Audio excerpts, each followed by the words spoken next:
婆婆骗我7岁女儿给私生子捐肾，小姑子得了尿毒症，婆婆却瞒着我带着我7岁的女儿去做了配型，强逼我同意女儿去给小姑子捐肾。外人的肾脏哪有自己有血缘的亲侄女的好用？缺一颗肾又不会死，捐了又能怎样？上了1天班，我拖着疲累的身体回家，女儿笑笑欢快地扑上来：“妈妈，我好想你呀！”我搂着她香香软软的小身子，只觉得世界都明亮了。突然看见女儿手上拿着个脏兮兮、从未见过的洋娃娃，不禁皱起了眉，温声问：“笑笑，这个娃娃是哪里来的呀？”笑笑歪歪头，指着沙发上的婆婆说：“是奶奶送给我的。”婆婆王淑芬从沙发上站起来，转身，一脸肉疼地盯着笑笑手里的娃娃，捂着心口说：“可贵了，我花了整整5块钱从别人摊位上买的，正好你回来了，和你说个事，小贵呀，得尿毒症了，需要换肾。我已经带笑笑去看医院配过型了，正好能配得上。你不会这么小气，连你嫡亲小姑子的命都不愿意救吧？”我一下子怔住了，让我7岁的女儿去给28岁的小姑子换肾，开什么玩笑？我绝对不会同意。妈，笑笑才7岁，怎么可能给小贵捐肾呢？你让笑笑以后怎么办？而且现在医院里也有捐献者呀，为什么不能用器官库里的？我强压着怒火，试图以理劝说他，他却嘴一撇，就开始骂骂咧咧：“少了一颗肾又不会死，你这么较真干嘛？外人的肾脏哪有自己有血缘的亲侄女的好用？用外人的要是出问题怎么办？再说小贵可是笑笑的亲姑姑，哪有亲侄女看着姑姑见死不救的道理？”我怒极反笑：“妈，我没记错的话，你和小贵的血型也是一样的吧？你怎么不去捐？既然要血缘关系，从遗传学角度讲，你是他亲妈，你的肾效果更好吧？”他面色一僵，讪讪说道：“我年纪大了吗？总归没有小孩子的肾好使。”我冷笑了一声，故意阴阳道：“是吗？我还以为是你故意的呢，怎么会有这么狠心的亲妈？你说的对呀，捐个肾而已，又不会死。”他面子挂不住了，立刻不悦地反驳：“我可是你妈，你就是这样和你婆婆说话的。再说了，笑笑自己都同意了，是不是啊？”笑笑窝在我的怀里，闻言甜滋滋地笑了声：“是。”我震惊了，她今年7岁，并不懂什么是尿毒症，又怎么会同意捐肾呢？我蹲下身子，以平视的视角和女儿对视：“笑笑，你为什么会同意呢？你知道什么是换肾吗？”笑笑歪了歪头，有些懵懂：“奶奶说，我同意之后就会给我买玩具。”我看了看她手上脏兮兮的娃娃，明白了一切，看着婆婆得意的神色，我愤怒极了，耐心和女儿解释道：“妈妈会给笑笑买更多的玩具，但是如果笑笑同意了这件事，身体就会变差，笑笑就不能和朋友们一起踢球了，也不能再吃火锅冷饮，会加重身体的负担。”笑笑听了，将头埋进我的怀里，瑟瑟发抖：“妈妈，我不要换了。”我心疼地抱住她，婆婆一看，急了，眼睛瞪大的像铜铃：“你在给笑笑灌什么迷魂汤呢？”我呵呵一笑，也不想再维持表面上的平静了。捂住笑笑的耳朵后，我对她说：“想让我同意笑笑给你那个废物女儿换肾，你死了都不会发生。”说完，将笑笑手里的脏娃娃扔给她，不理会她的气急败坏。我直接抱着笑笑进了房间，将门反锁，直到空调的冷气将我被气得通红的脸降温后，我还是感觉不可思议。平日里我就知道婆婆偏心小姑子一家，恨不得把老公王令卖了，补贴小姑子，但是我没想到她竟如此荒谬，想让一个7岁孩子去换肾，疯了吧？怪不得一向无力不起早的他主动提出要来看孩子。我决定在王令回来后要好好和他说说。王令最疼爱的就是我们的女儿，他要是知道女儿在我们不知情的情况下去配型，被逼着去换肾，不知道的心疼成什么样。只是一颗肾而已，换了之后好好保养是不会影响身体健康的，你就同意吧。那毕竟是我的妹妹。谁知老公王令听了，却反过来这样劝慰我，试图说服我同意笑笑给小姑子换肾的事。我瞬间睁大了眼，震惊极了。这还是我认识的王令吗？想到王令平时里对待女儿的样子，捧在手心里怕摔了，含在嘴里怕化了，疼爱的样子绝不作假。如今却毫不犹豫同意了女儿换肾的事情。我紧紧盯着他的眼睛，问道：王令，你大学是学生物的，真的不知道对小孩子来说，缺少一颗肾意味着什么吗？他眼神躲闪，好好休养是没什么问题的，况且那是我亲妹妹，我能不管她吗？这一刻，我承认，我是真的寒心与失望。你妈妈和你妹妹血型一样，你怎么不让你妈妈去换？她生气了，那是我妈，我亲妈。我也怒极了，笑笑也是你女儿，是你亲女儿。她呵呵一声，你一个人没有权利决定，我给你时间自己想想吧。说完，她径直下床，我去客卧睡。你什么时候想通了，我什么时候回来。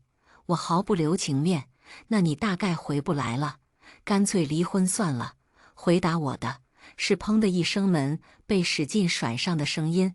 我躺在床上，陷入了沉思。我和王令是相亲认识的。我27岁那年，身边所有人都在说，年纪不小了，该结婚了，该生孩子了。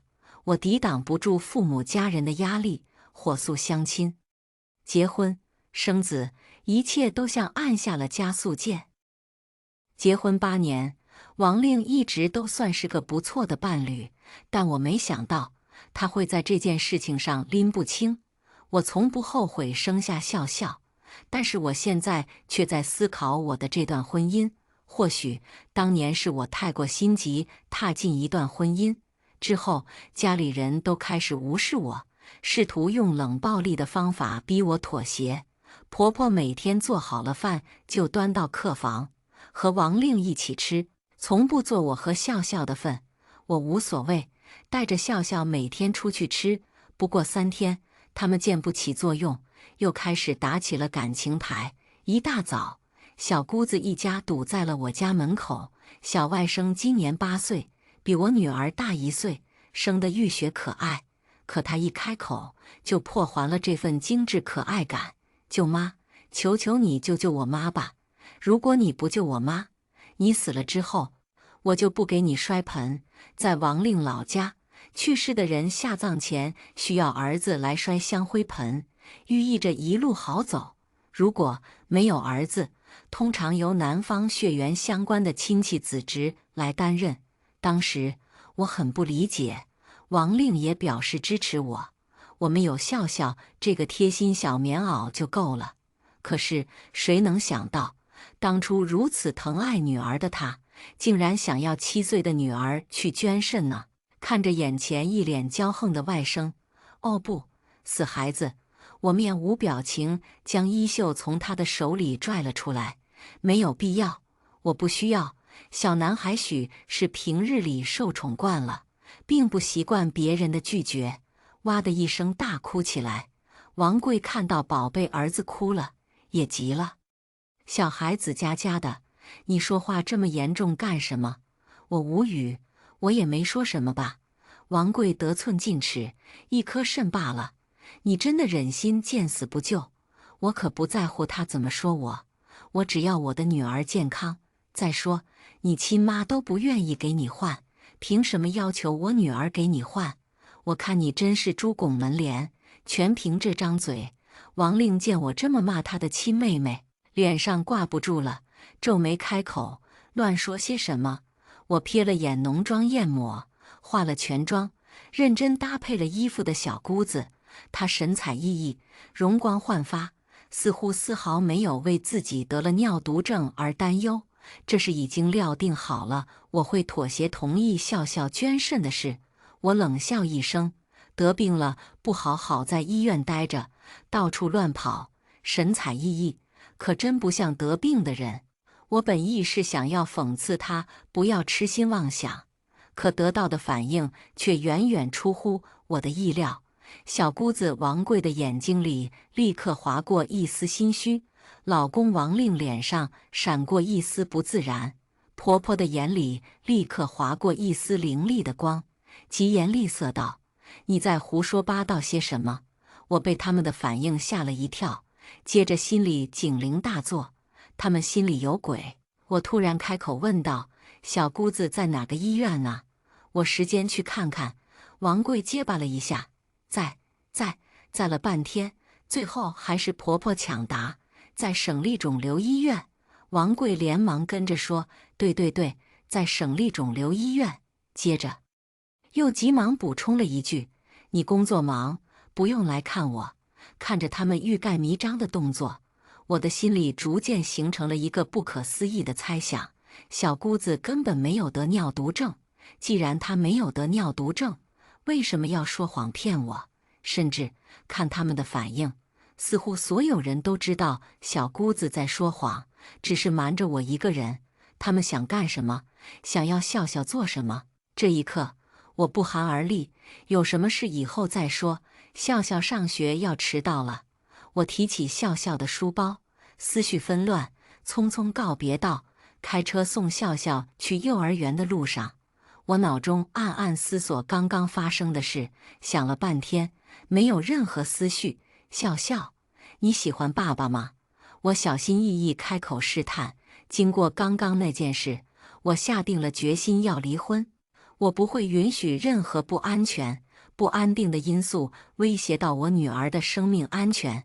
笑笑背着小书包，坐在后座的安全座椅上，听到我的问题，先是肉眼可见的雀跃和高兴，然后又变得有点蔫巴巴的。小孩子不会像大人一样掩饰情绪，他撅着嘴唇，有点委屈。爸爸变了，变得好冷淡。爸爸现在只在妈妈面前对我好，妈妈不在时，我要抱抱。爸爸只在客厅抽烟，从来不理我。这句话犹如一阵惊天霹雳，震得我停住车，半天才回神。一股凉意从心头开始，蔓延至全身。省立肿瘤医院，我拎着水果篮来到医院的前台。请问王贵在哪一个病房啊？我是他的亲戚，来看看他。医护人员在电脑系统上操作了半天，皱着眉说：“最近根本没有叫王贵的病人住院啊，你是不是记错了？”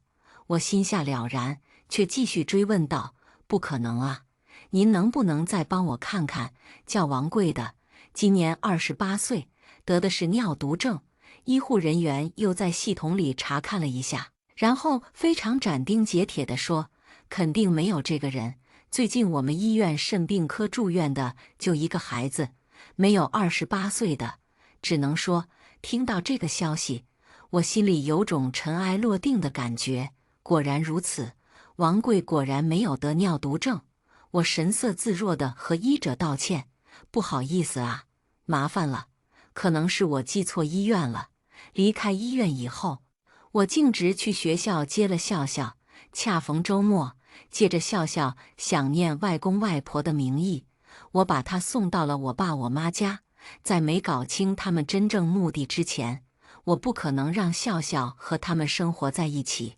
所幸笑笑和我爸妈感情很好，平时经常到外公外婆家住，他们并没有怀疑，只是一如既往冷着我，期望能让我屈服。可惜他们的如意算盘一开始就打错人了。周六一大早，他们如往常一样无视我，两人吃完饭就一起出去了。我看着他们坐上了一辆计程车，计程车一骑绝尘，朝着一个方向驶去。周末王令并不上班，两人周末通常宅在家，很少出门。他们在这特殊时期的反常行为，让我有预感，一定和他们强逼我同意笑笑捐肾有关。我连忙招呼了一下另一辆计程车，上车就和司机说，前面那辆计程车里是我老公，他去和小三私会的，师傅能不能开快点，跟在他后面，别让他发现。人类的本质是八卦的。计程车司机一听到这话，两眼发光，车如同离弦的箭一样冲了出去。司机边开车边说：“20年开车经验，放心，不会让那对狗男女跑了的。”听到这话，我有点想笑，心里的紧张也因此放松下来。前面那辆计程车在医院门口停了下来，省立肿瘤医院。看着那熟悉的地址，我眉心一跳，匆忙下了车，付了钱，悄悄跟在他们身后。背后是司机在嘀咕：“这对狗男女口味真重，怎么来医院私会？”我啼笑皆非，来不及反应，就匆忙跟在他们后面，悄悄也进了医院。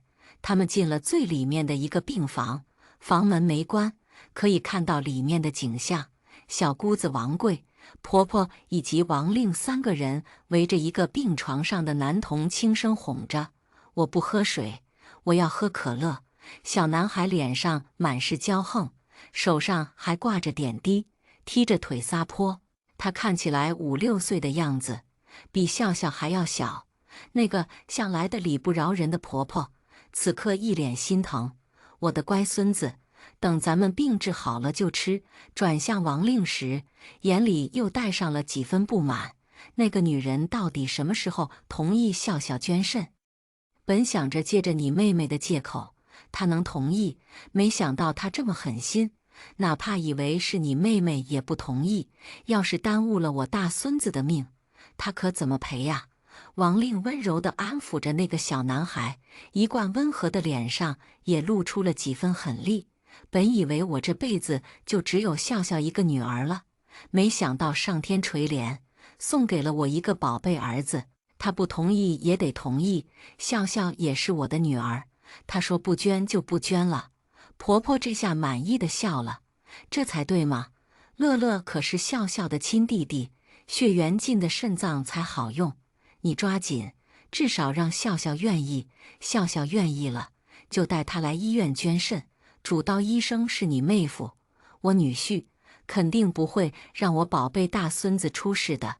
王令搂着一个有些陌生的漂亮女生，抚慰道：“孩子一定会没事的。”一家人在那里商量着小男孩手术好的事，其乐融融。我却冷笑了一声，拿出手机对着他们拍了一张照片。这是没完，想让我的女儿给他们的私生子换肾，想得倒是美。在王令进门的一瞬间，我慌忙地将一张纸塞进了床头柜，强忍厌恶，眼神躲闪：“你回来了呀？”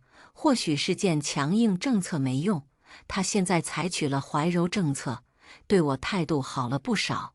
每天念叨着，如果笑笑愿意捐肾，他们一家，他妹妹一家会如何感谢我。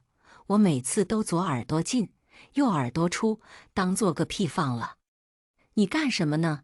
他有些奇怪地问，随后又状似无意地岔开话题：“我妹妹今天情况又严重了，医生说要尽快换肾。”说完，他无奈地叹息了一声。我假装没有听到，只是突然开口问道：“假如我做错了事，你会原谅我吗？”他的脸上飞快地闪过一丝警惕和厌烦，随后又飞快地掩饰好：“怎么会呢？发生了什么事？”我干笑了2声：“如果，我是说如果我欠钱了，你会原谅我吗？”他瞬间神色大变，脸色铁青：“什么？”随后深吸一口气，故作大方：“你欠了多少钱？我们一起还。”我低下头，不敢开口：“我开玩笑的，我没有欠别人钱。”看到我的态度，他反而更怀疑了。再联想到刚刚进门时我塞东西的动作，他有些僵硬地说：“没事的，你和我老实说，欠了多少钱？虽然这样说，但是他手上的动作却没停，径直伸向我刚刚关上的抽屉，不容置疑地抽出了我刚刚放进去的纸。当看清纸上的内容后，他像是被瞬间掐住了脖子一样，面红耳赤，失控地大喊道：什么？1000万？你竟然欠了1000万？你是不是在开玩笑？我努力憋着笑，低头否认道：是，我是在开玩笑。听到我这话，他反而更加确定了，纸上的内容不可能作假。王令绝望地抓了抓头发，迷茫地说：你干什么了？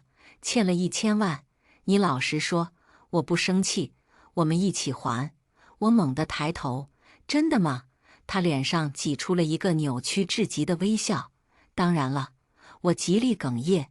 我朋友开了公司，我找银行借了200万，没敢和你说，结果他公司出了问题，为了这200万不打水漂，我又借了600万网贷，如今已经利滚利到了800万，一共1000万。我捂着脸，假装哭泣，其实在憋笑。他脸上一阵青一阵白，最后只挤出了几个字：你好好休息，然后匆匆离开。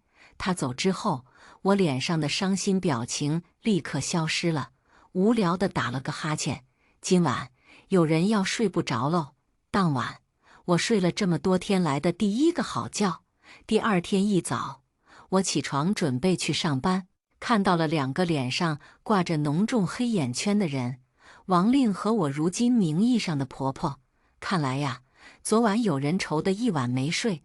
我有些幸灾乐祸，看着王令难看的脸色，我故意说道：我已经想通了，1000万，只要我们努力还，肯定是能还清的。我算过了，我们俩的工资加起来，还个几十年，肯定是能还清的。你们放心，经过这一遭，我肯定是长教训了，以后是不会再碰网贷这种害人的东西了。当听到还个几十年就还清了时，他们眼前一黑，婆婆双目恍惚，喃喃自语：天哪，这得还多久啊？那我大孙像是意识到说错了话，他立刻住了嘴。我在心里默默为他补全了没有说完的话。我大孙子以后可怎么办呢？我心中暗自冷笑，继续添一把火。就算那些借网贷的人找上门，我也不怕，有王令在呢，他肯定能保护我。听到这话，婆婆更是按耐不住了。那些借网贷的人能是好惹的，找上门来，那不得断胳膊断腿。她越说越怕，王令的脸也越来越白。我镇定自若，那怕什么？哪怕王令残了、废了，我也会一辈子和他在一起，不离不弃。婆婆听到这话，再也忍不住，扑坐在地上，嚎啕大哭。天杀的，我这是造了什么孽，竟然有个这样的儿媳妇！离婚，必须离婚！离婚2字几乎是破音喊出来的。我立刻说道：我不同意。王令说过不会生气，会和我一起还钱的，1000万而已，比得过我们这些年的感情吗？他立刻站起来，瞪大眼睛盯着我，伸出一只手，一边指着我，一边骂道：你个小贱人，可把我儿子害惨了！这婚你不离也得离！看清了他们真面目之后，我毫不犹豫对了回去：你个老贱人，长得丑想得美，我凭什么要离婚？这钱我们俩一起还，说好了。老太婆听到这话，脸涨得通红，她喘了几声粗气，然后故作柔弱地扶住额头。哎呦，我气得头疼。令子啊，你扶我去房间休息一会儿。说完，拼命地对王令使眼色。王令心领神会，带着他回了房间。他们把门紧紧关上，我也回了房间，把门锁死，然后打开手机蓝牙，趁着他们不在家，我把一个实时录音笔放到了他们床下。此时，清晰的声音从手机话筒里传了出来。王令似乎有些急，现在离婚，那我儿子的肾怎么办？婆婆气急，恨铁不成钢。你傻呀！现在不离婚，你要背上千万债务，换个肾才几十万，肾脏不用笑笑的，也就多花几十万。你不离婚，可是要花上千万的。王令恍然大悟，妈，还是你聪明。那她不愿意怎么办？婆婆撇着嘴，她不愿意也得离，本来就是要离的，否则我大孙子不成了私生子了。她的声音里带着深深的心疼。现在只不过是把时间提前了而已。王令犹豫道：“现在离她肯定不会答应吧？”婆婆说：“必须让她同意，别想让我们和她一起背着千万债务。那些借网贷的，可真不会手下留情的。”王令下定决心：“好。”我在房间里听着他们的密谈，忍不住弯了弯嘴角，想让我同意离婚，不大出血，可没那么容易。当晚，王令仍然没有回房间。自从他出轨后，再也没有回过房间。我很高兴，因为太脏太恶心了。谁知道他身上有没有什么病？第二天一早，我刚起床就闻到了扑鼻而来的饭香。今天是周末，太阳打西面出来了。婆婆王翠芳竟然难得对我和颜悦色：“孩子啊，我一直把你当闺女对待，但是你也知道，我们家王令只是一个小小的公务员，一个月工资5000，这1000万是怎么都还不起的。”我只觉得好笑。王翠芳平时逢人就夸自己儿子是公务员，端的是铁饭碗，即使工资5000，那也是工资5万的人比不上的。我就是那个工资5万的人。当初我爸我妈特别喜欢王令，觉得他长相清秀，人也老实，工作还是公务员，相当于铁饭碗了，很赞成我们结婚。婚后，王翠芳却逢人就说我比不上她的儿子。王翠芳看我毫无反应，继续劝道：“夫妻本是同林鸟，大难临头各自飞。王岩要和你离婚，你可不能怪他，一日夫妻百日恩，你就放过王岩吧。”我皱起了眉，我还欠着1000万呢，离婚了之后谁帮我还？王岩也突然出声：“我知道这样对不起你，这样吧，我们住的房子给你，车子给我，房子可比车子对多了，这样补偿，行了吧？”看着母子俩皆是一脸肉疼的样子，我冷笑了一声，再一次感慨当初就不应该妥协于爸妈，嫁给一个他们认为的老实人。我看着他们，不禁不慢开口，眼里却满是严厉：“我没记错的话，房子和车子都是我买的吧？你凭什么分？”看见他们一脸急色，想要张口，我又慢悠悠补充了一句：“两样加起来都不够还债的呢。”与此同时，我们的手机短信提示声同时响了一下，他们低头看了一眼，脸色煞白，立刻关上手机，咬咬牙：“那房子、车子都给你，你放心了吧？可以离婚了吧？”我心下了然，应该是我为他们量身定做的恐吓服务到了。我早就让熟悉的朋友以网贷商的身份编辑好了短信，看到所谓断腿断脚的威胁，他们是真的害怕了，恨不得立刻和我撇清关系。房子车子都是我的，本就应该都给我，我要你净身出户，主动放弃笑笑的抚养权，签关系断绝书，从此你生老病死与笑笑无关。他们对视了一眼，有些挣扎，但终究是恐惧战胜了贪婪，不情不愿地点头同意了。笑笑也是王岩的女儿，应该留在我们家才是。王翠芳弱弱出声，补充了一句：“看着她严重的贪婪与算计，我当然不会以为是她喜欢笑笑，舍不得笑笑，才想要笑笑。她一心只有她的大孙子，如今想要笑笑，只不过想要笑笑的肾脏，从而给他们省下几十万罢了。我自然不会同意，义正言辞地拒绝了。他们也没有强求，我知道他们目前还抱着另一个希望，只不过马上他们的希望就要扑灭了。办好房车的过户手续以及笑笑的抚养权问题后，我和王岩正式去民政局离婚。离婚的那天，王岩、王翠芳、王贵以及王岩出轨的小三全都来了。小三还带着户口本。我和王岩刚办完离婚手续，他和王岩就去领了结婚证。他们一家得意洋洋地看向我，仿佛就此扳回了一局。我没有阻止他们，等到亲眼看到他们领了结婚证之后，才笑着对小三说了一句：“你知道他净身出户吗？房车、存款，可是一分没有哦。”小三顿时变脸，停住了脚步。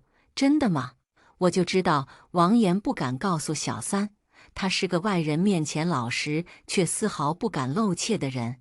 看着王岩避而不答的态度，小三尖叫一声：“你这是骗婚！”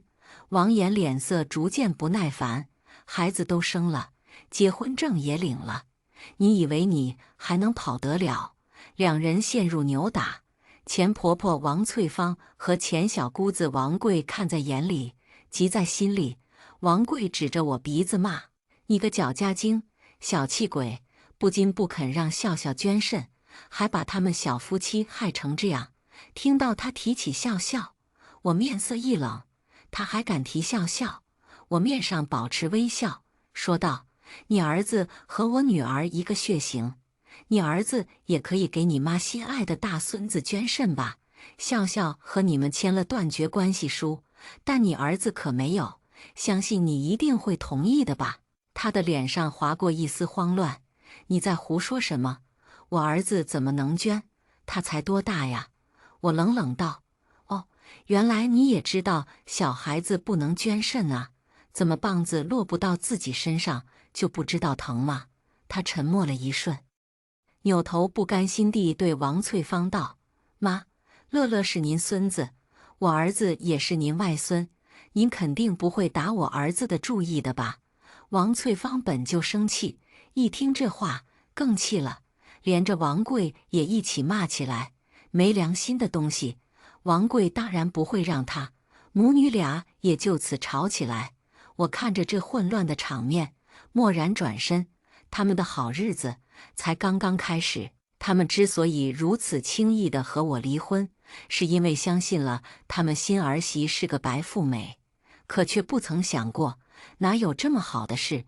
这么多年，小三白富美人设不倒，是因为她同时被多个人包养罢了。小三年纪一大，另外的金主都不要她了，她只能抓住有200平大平层、路虎车的王岩。王岩也指望着这个白富美养儿子养全家呢，可惜了，他们的如意算盘算是崩了。知道王岩现在是个穷光蛋之后，小三立刻跑了，连夜跑了，连亲生儿子也不要了。王岩一家才发现，所谓白富美只是骗子罢了。没有了给那个尿毒症小男孩换肾的钱，他们又舔着脸想要回来找我，却发现我早已人去楼空。在他们再次到离婚前住的房子里找我时，我早就已经把房子卖了。此时总部已经同意了我的调职申请，把我的工作调到了离这千里远的沪市。我顺利地带着笑笑一走了之，离开了这座充满了复杂回忆的城市。他们没办法，不想放弃来之不易的孙子，就和周围亲戚借钱，想要给小男孩换肾。好不容易借足了钱，小男孩也有了合适的肾源，他们就迫不及待地给小男孩做了手术。你看，不用亲人的心脏也行。等得到小男孩成功手术的消息后，我托朋友将一份亲子鉴定书几经辗转送到了他们手上。王翠芬只看了一眼就晕倒了，纸上白纸黑字写着的：王岩和小男孩无血缘关系，他们净身出户，背了债，最后小男孩却和他们毫无血缘关系。没了小男孩的指望，他们又开始念起笑笑的好来，哪怕得不到我们的消息，也四处打听。只不过他们可能再也没有机会见到我们了。有人匿名举报王岩作风有问题，附有真实照片。由于在网上小火了一把，王岩被免了职。这下，王翠芳眼里，他儿子高贵的公务员身份也没有了。经历了这场失败的婚姻，我把详细原因都和爸妈说了。他们听完，沉默了许久，从此再也没有催过我再婚。我带着笑笑独自生活，忙着事业的同时，也从不曾忽略了他的成长。也谈过恋爱，却不曾再次走到结婚的地步。我仍旧对生活充满希望，只不过爱情从不是我生活的全部。而笑笑或许是有所猜测，他从未问过我父亲去哪里了。不过他并不缺爱，没了爸爸，他还有妈妈，还有疼爱他的外公外婆。在他18岁的时候，我告诉了他所有的真相。所幸多年来备受宠爱的他，并不为父亲的缺席与背叛而伤心。他和我一样，选择了自己喜欢的专业，就像是年轻时的我一样，灿烂热烈。唯一不同的是，我永远不会劝着他年纪到了就结婚。在我心里，我的笑笑永远是个快乐活泼的小姑娘，永远，永远。接下来，我们来听下一个故事。婆婆认为她年轻时吃过的苦，我都应该再吃一遍。为此，她几次三番找我的茬，我索性跟她断交了。后来，公公死后，妈宝男老公一定要把他妈接过来跟我们一起住。公公死后次月，婆婆说她一个人在家害怕，想来跟我们同住。老公宋晨来找我商量，秦雪，我妈现在年纪大了，一个人在家确实也不方便。刚好我妈过来我们这边，还能帮我们接送一下儿子上下学。你觉得呢？我想都没想，拒绝了。不需要，让他别来沾我的边。再说，你是不是忘了，儿子寄宿？宋晨面上有些不爽，他怎么说也是我妈。现在我爸走了，他一个人在家，我也放心不下呀。我没什么情绪的继续拒绝。你放心不下，可以直接住去你妈那里。宋晨大概是被我坚决的态度给气着了，有些愤怒再道：秦雪，你这话是什么意思？你的意思是我们这个家就这么散了吗？我抬头看他，你来跟我商量，让你妈过来我们这边，不就是抱着让我们这个家散了的目的吗？我反问他，8年了，我跟你妈是个什么情况，你心里还不清楚吗？宋晨，我跟婆婆李晴的恩怨，一箩筐讲不完。简单说就是，她觉得她吃过的苦，我必须完完整整的也吃一遍，不然她心里不平衡。所以，我跟宋晨结婚后，婚前看着挺好的一慈祥小老太，成了令人退避三舍的泼妇、阴阳家。当然，她也知道，一结婚就变脸，我可能直接翻脸就跟宋晨离婚了。她用她和她婆婆斗争了几十年的经验总结得出，变脸的从生完孩子以后再开始。也所以，我和宋晨结婚的次年，我生完我儿子小星星的第2天，那个在生孩子前发誓赌咒一定会帮我们带孩子的李晴撂挑子了。她说她腰酸背痛头发晕，医院是一刻也不能再待了，火急火燎跑路了，好像昨天从手术室出来的是她一样。我和宋晨一起傻眼了。我俩在生孩子前，一个没被婆媳关系毒打过，一个没想到自己的亲妈会撂挑子，是真的信了李晴会帮我们带孩子的鬼话的，根本没规划过请保姆、住月子中心之类的。李晴走后，宋晨给他打电话问他是什么意思，他直接甩了宋晨一句：是你俩生的孩子，关我什么事儿？你还来安排上我了。好在那时宋晨还在休假，宋晨照顾我和小星星到出院前，不死心，再去跟他妈商量，让他妈来照顾我坐月子的事儿。但商量了个寂寞，李晴还是那句话，孩子不是他的，他没那个义务。还说哪个女人不生孩子，别人家的媳妇生完孩子就能一边做家务一边带孩子，凭什么我不行？宋晨没说动李晴来照顾我坐月子，而我妈在我上高中时离世了，我爸在我妈去世后再婚了，基本不管我。于是我俩权衡之下去了月子中心。可就是我去了月子中心这件事儿，后来成了李晴心里的一根刺。用她的话就是，我这种人就是典型的没吃过苦，需要吃点苦成长。结果宋晨竟然惯着我，让我没吃到苦头，安生的做完了月子。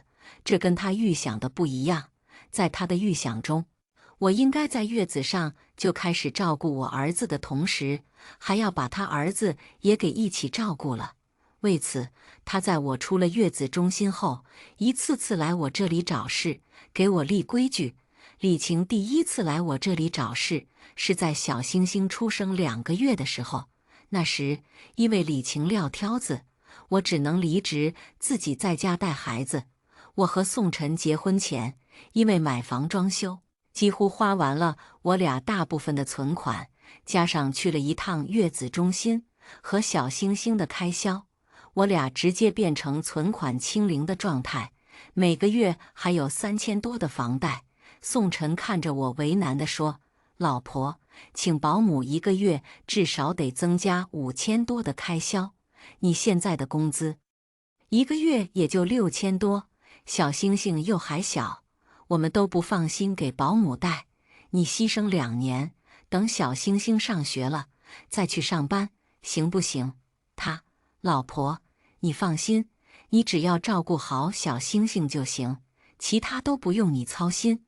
我跟宋晨是校园恋爱，从20岁到27岁，一起走过7年才结的婚。我自以为自己很了解他，所以我看着刚出生不久的小星星退让了。但这在李晴眼里，就是我拿着他儿子的钱，在家里享清福，他必须给我添点堵。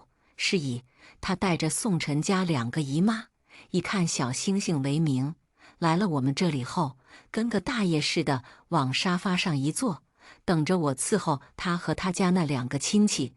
他指挥我：“小雪，小星星这会儿睡着了，你刚好趁着小星星睡觉，赶紧给大姨他们做个中饭。大姨他们还没有吃饭呢。”他还顺便点上菜了，提醒我他家那2个姐妹喜欢吃什么，有什么忌口。我看着沙发上并排坐着的李晴的2个姐妹，感叹果然是亲姐妹，一个德行。我一个人在家照看小星星，他们来了没问过一句我忙不忙得过来，倒是先心安理得地指挥起我来了。但是不好意思，我没那么好欺负。我妈离世后，我后妈教会了我一个道理：你越好欺负，别人越逮着你欺负。所以我不但没去，还反手开始指挥李晴。我道：“妈，你们也没有吃饭吗？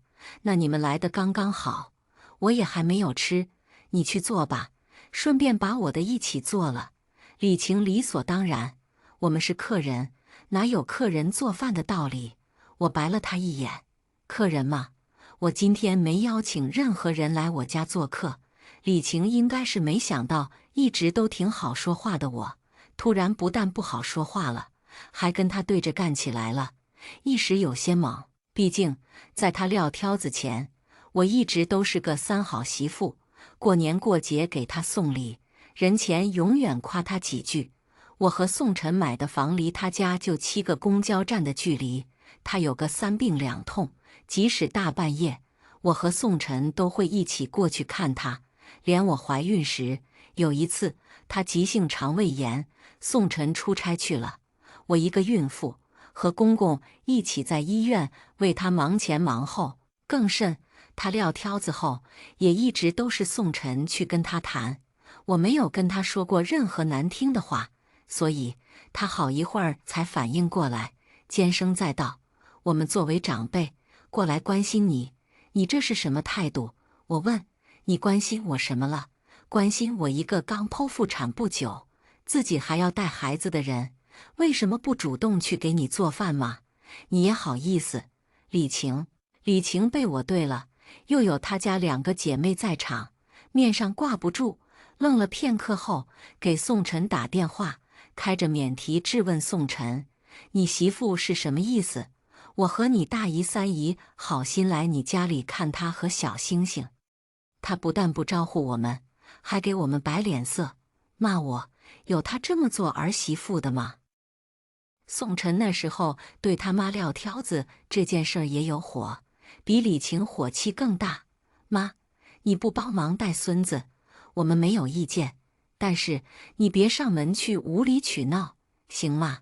李晴被宋晨说了几句后，面子更挂不住了，开始哭哭啼啼。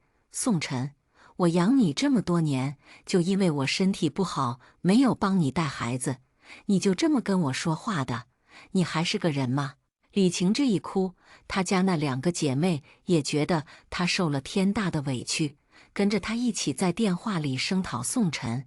她大姨道：“宋晨，做人要有良心的，你妈好心过来看你媳妇，你媳妇这个态度就算了，你也这个态度，是为人子该有的样子吗？”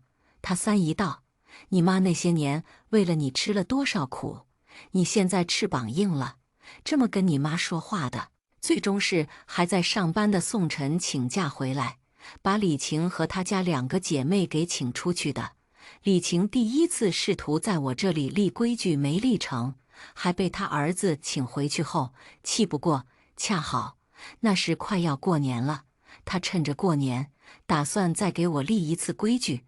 对，虽然李晴来我们这里闹了一次，但那年我和宋晨一起去他家过年了。因为我跟我后妈关系真的不好，当初我考上大学，我后妈认为没必要浪费那个冤枉钱继续供我读书，便撺掇我爸让我去打工，我直接跟他打了一架。再后来，他儿子出生，我爸也开始偏向我后妈，让我赚的钱都上交养弟弟，所以我毕业后基本就不怎么跟家里来往了。加上宋晨说，小星星出生的第1年，如果我们不回去过年，到时候亲戚们会说闲话。他道：“老婆，我妈年纪大了，上次的事儿，你就当她更年期发作，别跟她计较了。大过年的，我们不回去，到时候好说不好听，你就当给我个面子，好不好？”我看在宋晨的面子上，带着小星星跟他回去了。回去的第1天，李晴便开始了给我立规矩之路。我们是年28回去的，但李晴和公公什么年货都没买。在我和宋晨到了他家后，李晴跟我道：“小雪，我这段时间忙，也不知道你喜欢吃什么，就没买年货。你回来的刚好，我们一起去买年货。”不过他没成功，这提议直接被宋晨给驳回去了。小雪带着孩子，怎么跟你一起去？宋晨陪着她一起去了。回来后，李晴对着我阴阳怪气：“我儿子对你真好，这么偏心你。”我反问他：“怎么，爸对你不好，不偏心你吗？”李晴气得给了我几个大白眼。我后来才知道，公公对她真没那么好，家里的事基本都不管。她以前跟她婆婆有矛盾，公公基本都站在她婆婆那边，但大过年的，我不想吵架，也就没跟李晴为了几个大白眼吵架。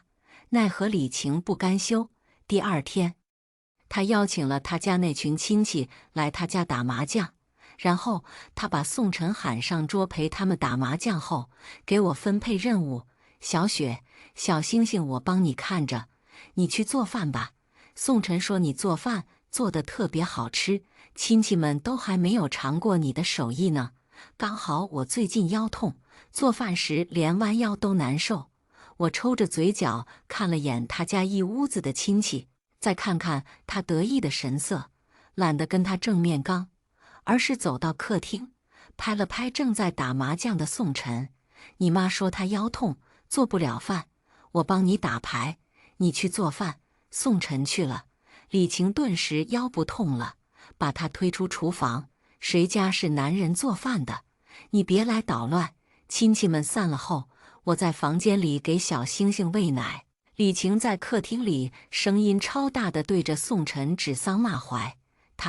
我以前生完你，边喂奶都能边把一家子的年夜饭做了，哪像有些人生完孩子就以为自己是皇后了，连个饭都做不了。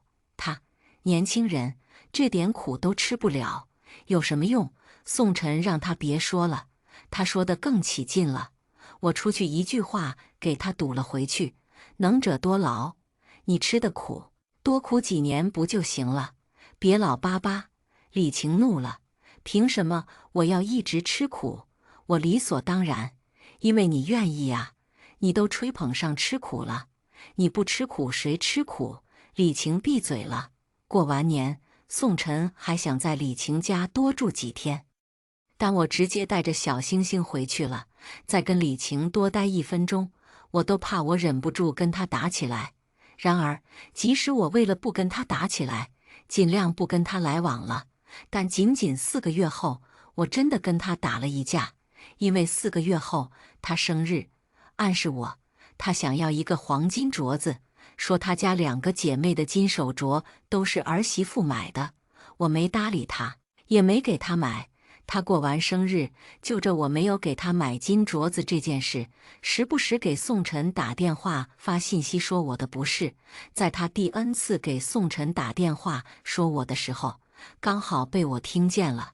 那天宋晨是在下班回来时接到李晴电话的，我正带着小星星在社区楼下玩。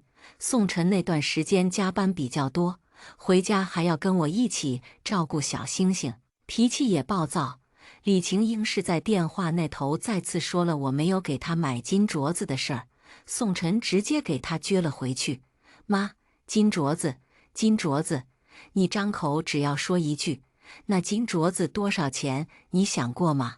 我现在加班加点，1个月工资才1万出头，小雪带着小星星不能上班，我们还有房贷，我们怎么买得起金镯子给你？宋晨，你天天来跟我说我媳妇故意针对你，不孝顺你，不给你买金镯子，你又帮过我们什么？我们就为了给你买个金镯子，饭都别吃了吗？宋晨，当初我和小雪才结婚的时候，你催着生孩子，说一定给我们带，我们生了。你说你年纪大了，带不了，照顾不了小雪坐月子，我们没有说你吧？你还怪上我们不应该去月子中心了，你要逼死我们吗？宋晨说完，把电话挂了，怒气冲冲抬头，看见我抱着小星星在他不远处，我俩都默契的没有提他妈的事儿，但我俩不提，不代表李晴不提。他给宋晨告我的状没成功，还被宋晨说了一顿后，越想越气，越想越觉得是我怂恿他儿子跟他吵架的。没几天，他趁着宋晨去上班后，再次来了我这里，找我吵架。他气势汹汹，我儿子1个月1万多，全部都给你了。我过生日，你却连给我买个金镯子都买不起。我还没来得及插嘴，他巴巴开始跟我算账，说小星星现在母乳，不需要买奶粉，1个月也就几百块尿不湿的钱，除掉3000房贷，至少也还有6000多。怎么说我手里也应该存了5万，5万怎么可能买不了一个金镯子？又说宋晨奶奶以前过生日想要一个金镯子，她在宋爸的工资没有全部交给他的情况下，她自己省吃俭用都给宋晨奶奶买了金镯子，怎么到我这里她就没了？她巴巴了一堆，我听明白了，就是她以前给她婆婆做过的事儿，我没有一样画葫芦的对她，她心里不平衡。我想着不让宋晨为难，毕竟宋晨在我和他妈之间基本都是站在我这边的，所以我只是淡然回了他一句：怎么，我和你儿子不需要吃喝，不需要开销啊？结果我一句话他炸毛了，你在家带孩子需要什么开销？你都结婚了，还成天想着买化妆品、买衣服，是想干嘛？勾引其他男人吗？我说你嘴巴放干净点。他更怒了，我怎么嘴巴不干净了？难道不是吗？你拿着我儿子的钱在家里享清福，还想着出去勾引其他男人，我骂错了吗？像你这样的贱人，在旧社会都是要进猪笼的。他骂不过瘾，还把手指头指到我额头上来了，这我肯定不忍他，朝着他的手指头一巴掌扇了过去，骂道：老妖婆，这么清楚旧社会，是你被进过猪笼吗？不知是我扇他手的举动，还是我反问他是不是被进过猪笼的话，让他破了大防。他扑上来就要打我，但他可能忘了，我并不是原来任由她婆婆欺负不反抗的她。我在她扑过来后，一把抓住她的头发，先发制人扇了她2个耳光。她被我2巴掌给扇懵了，继而坐在地上开始哭，又边哭边给宋晨打电话：宋晨，你媳妇打我，你回不回来？你不回来管，我现在就从你家跳下去。宋晨回来后，他指着我控诉：我不过是来看小星星，你媳妇就打我，她还是人吗？但李晴不知道，小星星出生后，我们家里装了监控。宋晨看完监控，试图跟李晴讲道理：妈，你能不能不要闹了？结果宋晨只说完这一句，李晴告状不成，恼羞成怒，眼看着宋晨又站在我这边了，他从坐在地上哭，改为用头撞墙。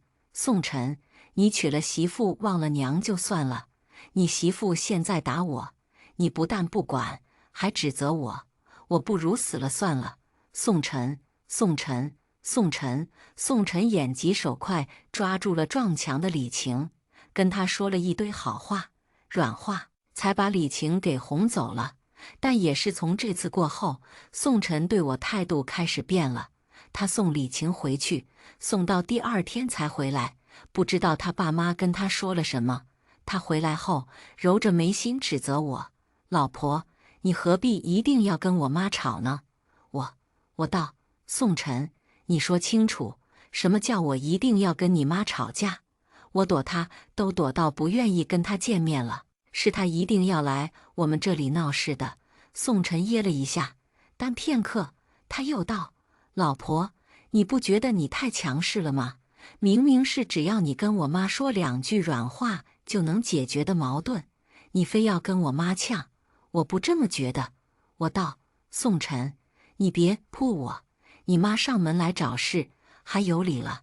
你能说人话就说，说不来人话，你就闭嘴。3天后，宋爸也找上我，我才知道为何宋晨那次回去后对我的态度变了。因为宋晨送李晴回去后，李晴又在自己家里上演了一次1哭2闹3上吊的戏码，割腕差点把自己割进医院。宋晨被他妈割腕的举动吓到了。宋爸常年觉得家里的矛盾跟他没有任何关系，但这次他也把宋晨给骂了一顿。宋爸质问宋晨，是不是结个婚，要把家里闹得鸡犬不宁，家破人亡才甘心？宋家的那些亲戚在知道李晴割腕后，也纷纷谴责宋晨，说宋晨不孝顺，是要逼死自己亲妈，顺带还把我一起谴责了一顿，说我都跟宋晨结婚了，还没点儿媳妇的觉悟，跟婆婆吵架，一点规矩都没有。李晴见宋爸和宋家的亲戚都站在他那边，腰杆立马挺直了，要求我去给他道歉，并给他买个金手镯，这事儿才能算完。我没去道歉，也没有给李晴买金手镯。于是宋爸带着李晴来找我，给李晴找场子。而宋晨在他爸也找上门来后，一句话都没帮我说，默认了他爸的要求。我看着坐在沙发上沉默不语的宋晨，把我俩从校服到婚纱，再到有小星星的路，都回忆了一遍，然后甩给了宋晨2个字：离婚。我想清楚了，今天我如果给李晴道歉了，明天李晴就有更多的要求。宋晨在我说了离婚后，不敢置信地看我，老婆，就因为一个道歉，你要跟我离婚？我听笑了，这只是一个道歉的问题吗？我还没跟宋晨掰扯，李晴在旁边叫嚣：秦雪，我告诉你，你要离婚的话，小星星你别想带走。我点头，懒得再跟他们废话，把小星星递到宋晨手上后，出门去找工作了，并一连半个月都没有回去，而是住在我朋友家。半个月后，宋晨来跟我道歉，说保证他爸妈以后不会再来找我的麻烦。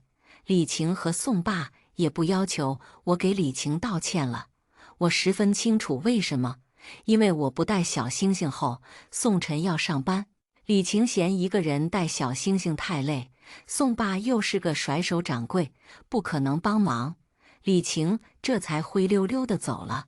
我那时看着小星星还小，最终没跟宋晨离婚，毕竟只要李晴不来找事，宋晨是个合格的丈夫。小星星出生后，他白天上班，晚上回来一起帮忙带小星星，一句怨言都没有，发了工资也是第一时间全都转给我。再则，我自己在我妈离世后饱尝后妈的苦，不想小星星再经历一次。而且，就算我那时争取到了小星星的抚养权，法院到时候能判下来的抚养费，也不够我不上班就能养活小星星。权衡之下，我回去继续带小星星了。这次过后，李晴也确实如宋晨说的那样，好几年没再明着来找我的麻烦。后面几年，她暗戳戳的那些举动，为了小星星，我都当没看见。这才换来了我和宋晨这几年平静的婚姻。可如今公公死了，宋晨却想把他妈接过来继续给我添堵，他可真敢想。事实证明，他不但敢想，还敢做。在我俩为了他妈要来我们这边住的事儿吵了1个星期的架后，他擅作主张，先把李晴给接来了我们这里。我下班回家，见到正在沙发上刷小视频的李晴，气不打一处来。李晴见我回来，还开口就是抱怨：秦雪，你怎么这么晚才下班？冰箱里还什么菜都没有，我想做饭都没有东西可做。你和宋晨2个人不会一直都是靠外卖生活的吧？难怪你要把小星星送寄宿学校，合住就是为了偷懒不给小星星做饭。当初我们送小星星上寄宿学校，一是我和宋晨上班都比较忙，这几年为了早点还清房贷，减少压力，我和宋晨都是拼命工作的状态。我还换了销售的工作，时常加班，没办法保证能按时接送小星星。二正是不想李晴来我们这里做搅屎棍。小星星上学后，李晴曾说过能帮我们带孩子了，她的能帮我们带孩子了。经过我和她几年不友好的相处，我用脚趾头想都知道，是她来我们这里做总指挥官，指挥我一个人照顾我儿子的同时，最好能把他和他儿子当皇帝和太后一样供起来。我不想给自己添堵，所以拒绝了。李晴却丝毫没点自知之明，抱怨起来没完没了。秦雪，有你这么做妈的吗？小星星还那么小，你为了自己轻松，就把他一个人放在学校，你也太狠心了。不是我说你。我听着他的抱怨，火气更大了，白了他一眼：闭嘴，不需要你说。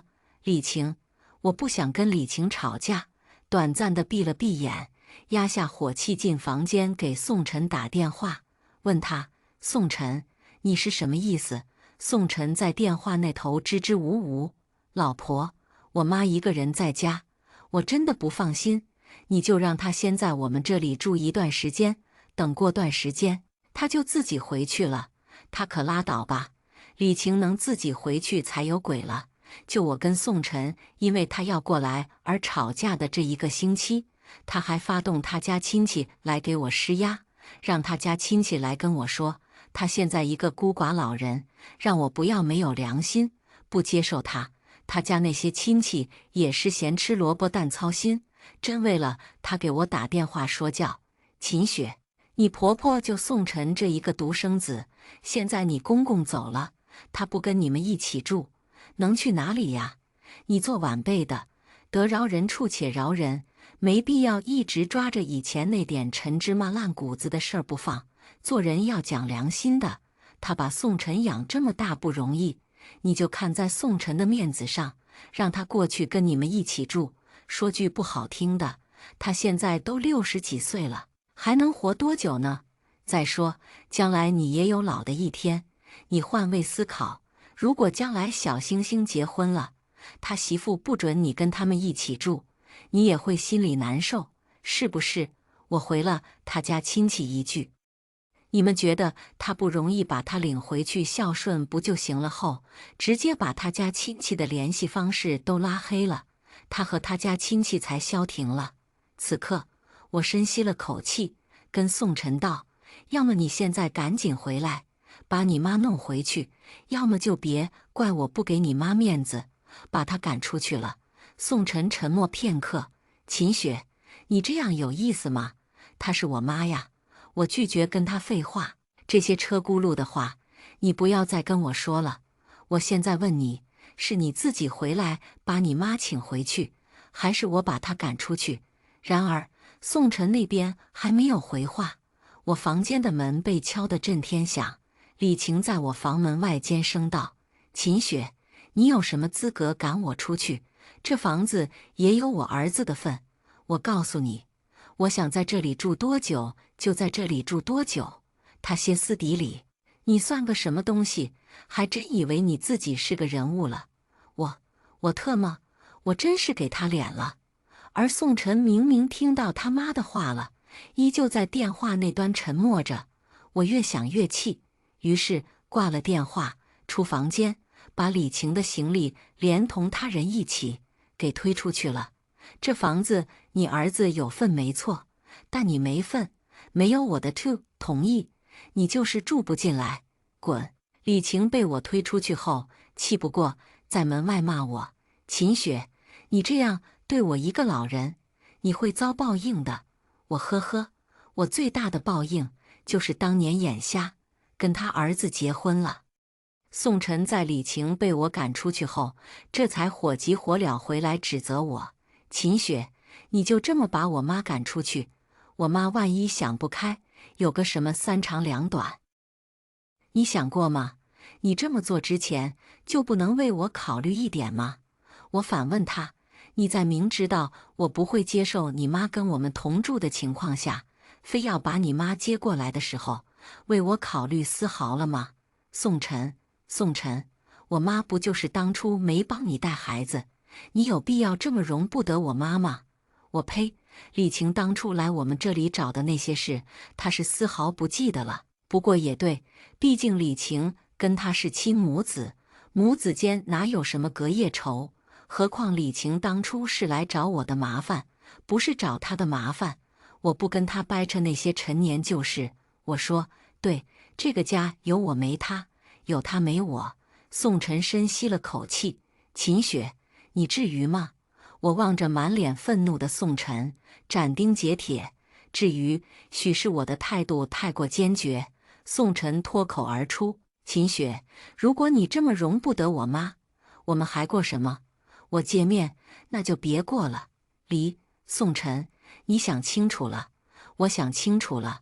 人心是一点一点凉下去的，就像这些年，宋晨也是一点一点被他妈洗脑，才渐渐偏向他妈的一样。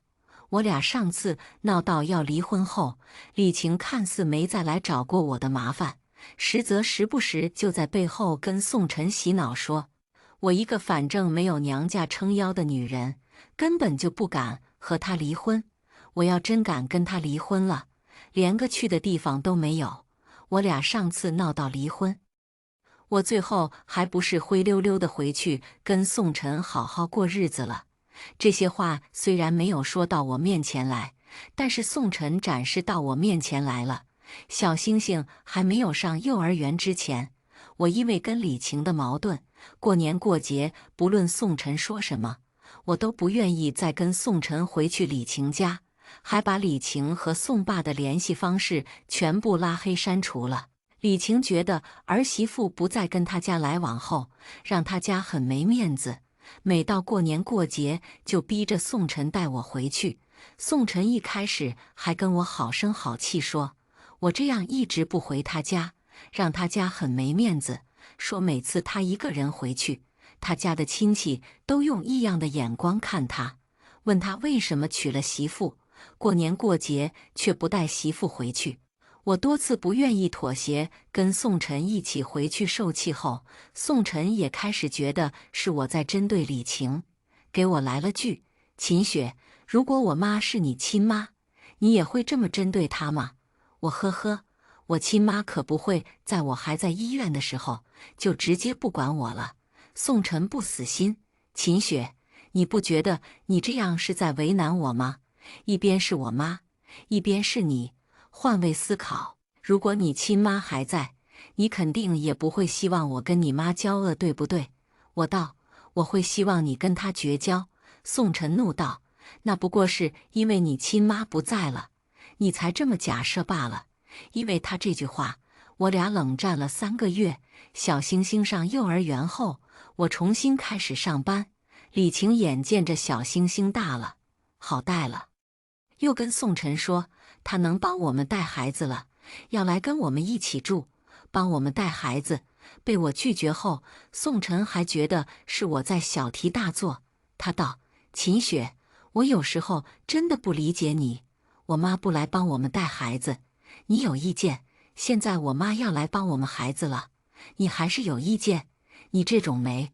后面的话被他咽了回去，但看他当时的表情，我都知道他后面咽回去的是你这种没妈的人，只是他没说出来，我也假装没听懂。毕竟那时我真没想跟他离婚，我想着谁的婚姻都有一地鸡毛，为了小星星，宋晨没说出口，我也没必要追着去找他吵架。可最终是，哪怕我忍气吞声，哪怕我顾全大局，哪怕我们走到今天15年的感情，孩子都7岁多了，也得败给他妈。眼下我看着宋晨，我算是看懂了，你妈是非要跟你一起住不可了。我不耽误你们母子相亲相爱，你们母子也别再来恶心我。宋晨还气着我把他妈赶出去的事儿，道：“秦雪，你别以为我真不敢跟你离婚。”我听笑了，这都不是他敢不敢跟我离婚的问题了，只要我不同意李晴来我们这里，我俩被李晴闹到离婚是迟早的事儿。毕竟公公还没有离世前，李晴就各种想来我们作威作福，现在公公走了，他必然更要抓紧他儿子不放。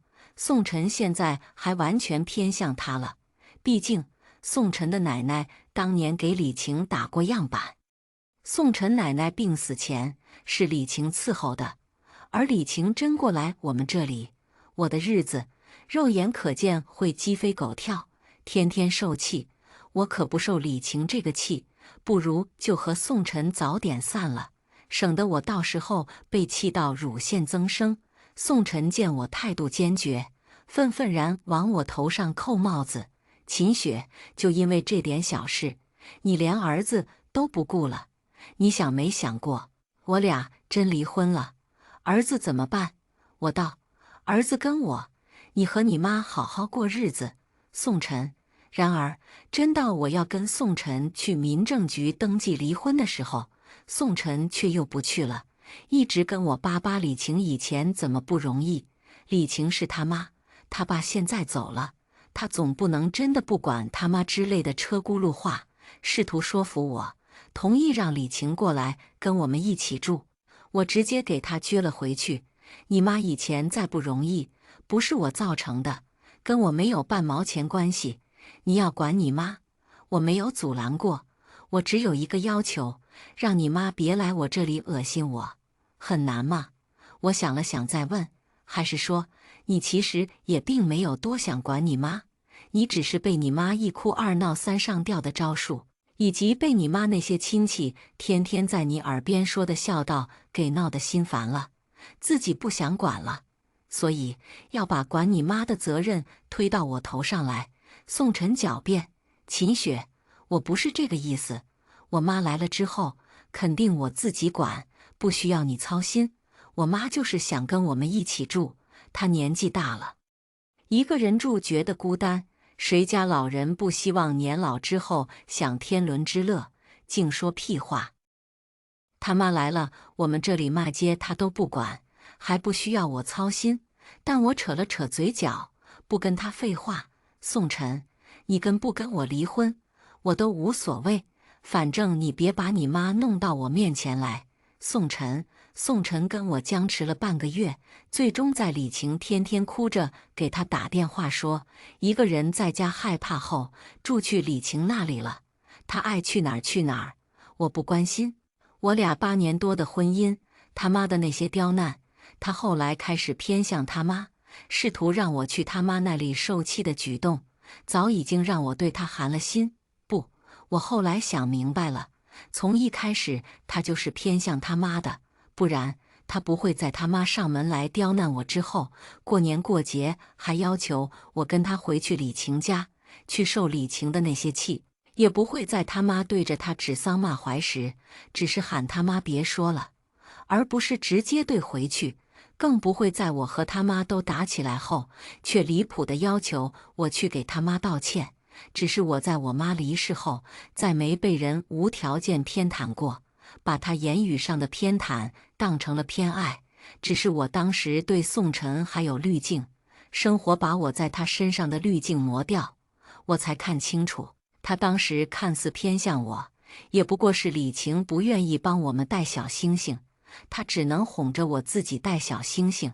他跟李晴吵的那些架，只是他自己被李晴逼到了，并非为了我。他但凡真的偏护我，跟李晴硬刚过一次，李晴都不至于敢一次次来找我的麻烦。所以，我现在对宋晨唯一的要求，一起养儿子。然而，在宋晨去到李晴那里后，他开始不养儿子了，小星星的一切开销，他都不再负责，房贷也不再还了，全部要我一个人出。次月，我给他打电话，他理直气壮：“秦雪，你不是硬气说只要我妈不在面前出现就行了吗？你能耐就自己一个人养小星星啊！我倒是要看看你一个月8、9千的工资，没有我，你能硬气多久？”我懂了，想用经济制裁来逼我退让，退让是不可能退让的。既然他连儿子都不养了，我俩的婚姻也没有存在的必要。在宋晨不再负责小星星的任何开销后，我直接起诉离婚了。我要跟宋晨离婚，纠葛挺多。房子是我俩领证后一起买的，房贷还有20几万，车也是，只是车贷还完了，存款没有。我上班后，我俩这几年的钱全用来养小星星和还房贷车贷了。小星星的抚养权也是个问题。宋晨在我起诉离婚后，用小星星的抚养权威胁我，说如果我一定要离婚，小星星的抚养权他不会给我，还要求我净身出户，不然他就拖死我。李晴在知道我要跟宋晨离婚后，更是换号码打电话给我，嚣张道：“秦雪，你个丧良心的玩意儿，不同意我跟你们一起住就算了，还想以离婚威胁逼迫我儿子，你想得美！你要跟我儿子离婚可以，但你不净身出户，就等着我儿子拖你到40几岁，等你人老珠黄以后再跟你离婚。我看到时候还有谁要你？他俩想挺美，事实证明不是他俩想挺美，是他俩真能拖着我，恶心我。我跟宋晨的离婚官司打第1场的时候，因为宋晨不同意离婚，法院并没有直接判离，而要重新开庭，得再等好几个月。律师说，即使再次开庭，也不一定能判离。如果能跟宋晨协商的话，最好还是协商离婚。我心累，宋晨摆明了，赌我不会不还房贷，也不会不管小星星。他十分清楚，一旦我不还房贷了，房子被法拍后，他有地方住，我无处可去。小星星更是我自己一手带大的，我不可能舍得小星星吃苦。小星星，我确实舍不得他吃苦。他在学校的费用，我一分没少。但我和宋晨打完第一场离婚官司后，房贷我也不再还了。我做好了最坏的打算，大不了房子被法拍，法拍后我带着小星星重新租房子住。结果宋晨在我不还房贷，被银行催还房贷后，震惊地给我打电话。对，他还震惊上了。他用不敢置信的语气质问我：“秦雪，你是不是没搞清楚？这房子法拍了，你就无处可去了？”我反问他：“那又怎样？别说的好像你在意一样，你都无所谓，我有什么所谓的？我出去租房子住，在这个5、6线城市，还不用1000块。”宋晨在我彻底开摆后，又说要好好跟我重新谈。我呸！把我逼到这个程度后，他想重新谈了。再说，他跟我重新谈，能谈什么？还不是那些让我妥协的车轱辘话。我拒绝，没得谈，法院见。宋晨，即使我拒绝跟宋晨重新谈，宋晨还是自己回来了。回来后干的第一件事便是指责我没有责任心，不顾小星星的感受，一定要离婚，要把这个家闹散了。我连话都懒得跟他说，当他不存在。他还有脾气了，跟我嚷嚷：“秦雪，有意思吗？你这样有意思吗？”我给他撅了回去：“你别来我这里狗叫。”我问他：“你现在回来，能在家里待上3天吗？你跟你妈脐带都没剪断，你嚷嚷啥？回去你妈那里当宝贝吧。”巨婴宋晨也确实没跟他妈剪断脐带，回来找我吵个架。李晴都生怕他儿子吵不赢，我俩还没吵完，李晴就追上门来帮他儿子一起骂我。李晴唾沫横飞：“秦雪，谁家儿媳妇跟你一样？这样容不得婆婆。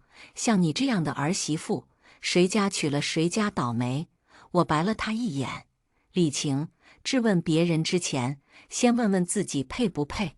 半只脚踏进棺材的人了，这么简单的道理都没活明白，你哪点值得我容下你？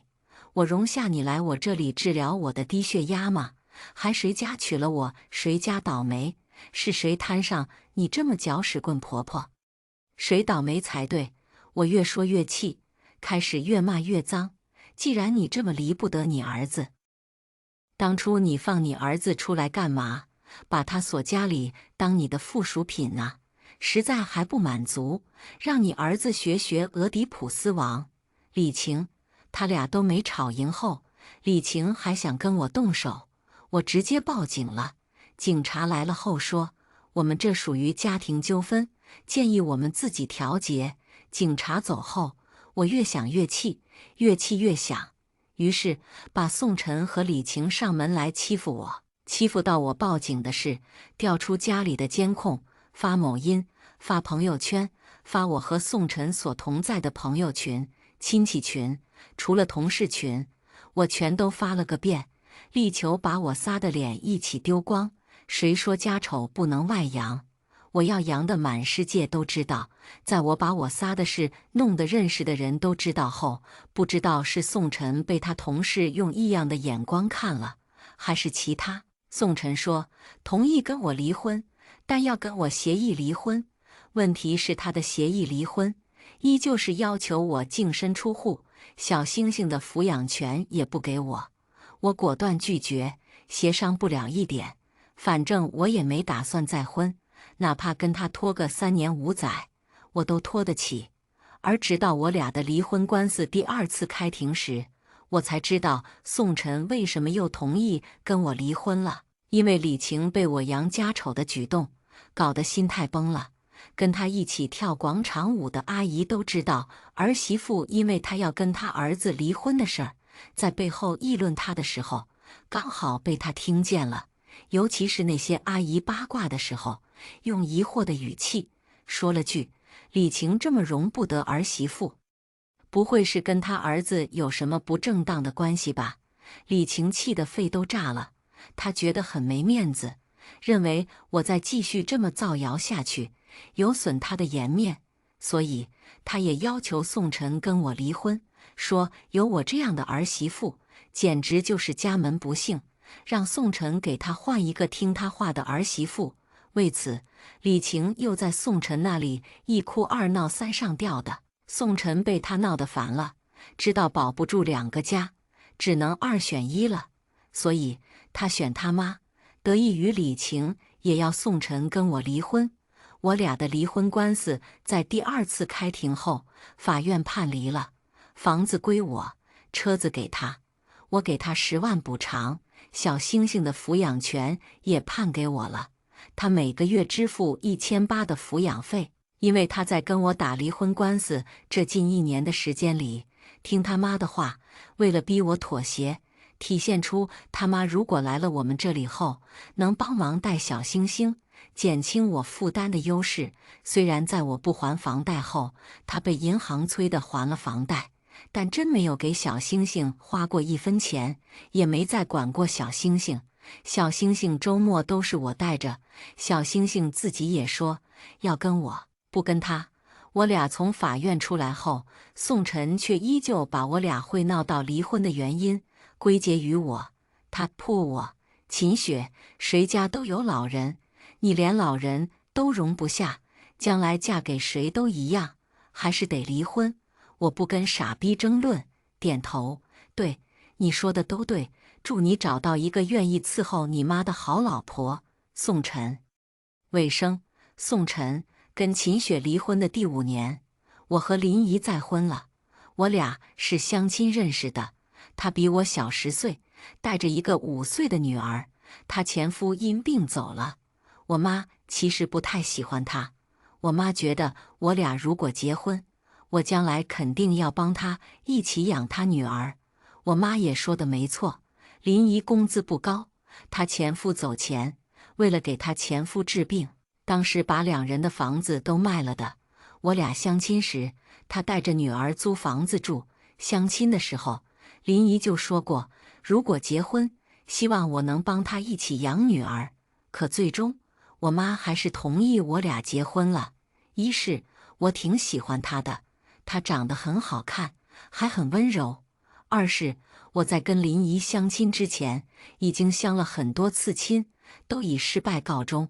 我跟秦雪离婚的时候，已经36岁了，这个年纪还是2婚，媒人给我介绍的奇葩数不胜数，甚至还给我介绍过一个有精神病的，跟我说他现在治好了，生活能自理了。加上我跟秦雪离婚时，秦雪故意污蔑我妈的话，导致我好几次相亲都快成功了。姑娘打听完我和秦雪离婚的原因后，又拉黑了我的联系方式，以及我妈要跟我一起住的问题，也有很多姑娘不愿意。所以跟林怡相亲后，林怡说不介意婆媳同住，我便追了她，她觉得我还行，对她女儿也挺好，于是在一起了。在一起半年，我俩领了证，结婚后最初也挺好，她跟我妈相处得很和谐。虽然我妈刚开始没那么喜欢她，但她做得一手好饭，很合我妈的口味，加上人很勤快。自从我俩结婚后，家里基本都是她在收拾。我妈越跟她相处越喜欢，2人时不时还会一起逛个街。我妈偶尔还会拿她跟秦雪比，说秦雪当年有林怡一半孝顺，她都不至于那么讨厌秦雪。但这样和谐的日子只持续1年多，我妈催生。我妈认为小星星判给秦雪后，将来肯定不会再回来给我养老，我和林怡必须生个自己的孩子。我妈说，孩子生了后，一家人住一起，她肯定会帮忙一起带的。林姨倒是没什么意见，矛盾是从林姨怀孕后开始的。最初是因为林姨女儿接送的问题，我妈答应林姨，她怀孕后帮她接送她女儿上下学。可林姨怀孕8个月行动不便后，我妈突然又改口说自己腿脚不好，不能帮忙接送她女儿了，让林姨把她女儿送回给她前婆婆家。但林姨最初会带着女儿改嫁，正是因为她前婆婆家重男轻女，对她女儿不好，所以她才在她前夫离世后不愿意把女儿留在她前婆婆家的。她自己娘家还有个弟弟，她亲妈要帮她弟弟带孩子，顾不上她女儿。为了这事，林姨跟我妈大吵了一架，最后是我两边劝，勉强算是劝好了。因为我那段时间加班多，晚上接不了她女儿，我好说歹说，我妈终于同意晚上帮忙接，我早上送。好不容易等到林姨安稳在医院生下儿子后，我妈因为晚上熬夜帮忙照看林姨，高血压在医院住了3天的院。但林姨非要说我妈是故意针对她，她觉得我妈就是不愿意帮忙照看孙子和她的女儿，才借口说自己高血压的。还在她刚生完孩子坐月子的时候，把我喊去医院照顾我妈。她一口咬定，她生孩子前，我妈还能出去跳广场舞的人，怎么可能突然就高血压到要住院的地步？还把我也叫走，让她带着2个孩子在家里吃外卖，又质问我，如果不是他妈过来照顾她几天，她是不是要饿死在月子上？我承认这事儿是我的不对，但当时我妈哭着在医院给我打电话，说她好像快不行了。我也是急了，才去医院陪了我妈2天的。但不论我怎么跟林姨说，我妈是真的高血压住院了，她都不信，为此还跟我吵了好几次架。问题是，我妈也没有撂挑子说不照顾她。我妈出院后就回来跟我一起照顾她坐月子了。结果我假期结束去上班的第2天，就连着接到了我妈和林姨的电话。我妈在电话里哭着说林姨骂她，林姨说我妈诅咒她和她女儿。我下班回去的时候，家里一片狼藉，桌子都被掀了，碎碗碎杯子砸了一地。我刚到家，就见我妈坐在沙发上抹眼泪。见到我妈道：宋晨，我60好几的人了，伺候你媳妇，还要被你媳妇骂老不死，有她这么做人的吗？林姨原本在房间里，听到我妈的话，开门出来，怒气冲冲道：我骂你老不死怎么了？你就是个老不死，是个祸害，你自己扪心自问，你说的是人话，做的是人事吗？林姨骂了一堆，我大概听明白了。我上班去后，我妈因为睡午觉睡过头，没做午饭，林姨自己做了。她做好饭后，没喊我妈。她女儿正值放暑假，也在家里，吃饭时把鸡腿都吃完了。我妈睡醒，见到她女儿啃鸡腿，便骂了她女儿几句，诸如一天就知道吃，这么能吃，怎么没吃死你之类的话。林姨听完不爽，跟我妈大吵了一架。我妈一时口快，又骂了她几句，诸如你吃我儿子的，住我儿子的，却吃个饭都不喊我，一点良心都没有，这么泼妇，难怪会克死你前夫之类的话。林姨直接把桌子给掀了，把桌上的饭菜全给砸了。林姨说完，指着我妈道：宋晨，要么我们搬出去，要么让你妈搬出去。我还没来得及说话，我妈又跟林姨吵起来了。我妈指着门道：要滚也是你带着你女儿滚，这房子是我的。林姨看着我：宋晨，你妈这么欺负我，你一句话也不说是吧？我打圆场，老婆，我妈就是一时口快，本性不坏，你让她，别跟她计较。林姨二话没说，转身从房间里提起她在我回来之前收拾好的行李箱，带着她女儿出门了。我要去追，却因为太急，一个脚滑，跪在了地上，还刚好跪在碎碗渣子上，小腿被碎碗渣子割了一个大口子。等我处理完小腿上的伤口，儿子在房间里哇哇开始哭。我抱着儿子给林姨打电话，才发现自己的电话被林姨拉黑了。我妈在旁边道：“有什么好打电话的？孩子都有了，他能去哪里？他没把孩子带走，不就是想着给自己留个台阶回来？跟秦雪当年是一个招数。”我深了口吸气：“妈，你能不能管住你的嘴？林姨还在坐月子，你干的都是什么事？当初我们生孩子前，你说好。”我话没说完，我妈又开始哭：“宋晨，你什么意思？你跟你媳妇一样，嫌弃我年纪大，不中用，是个老不死是吧？我以前还在坐月子，就自己带着你，好不容易把你养这么大，还落不到个好。你现在嫌弃我，是要逼死我吗？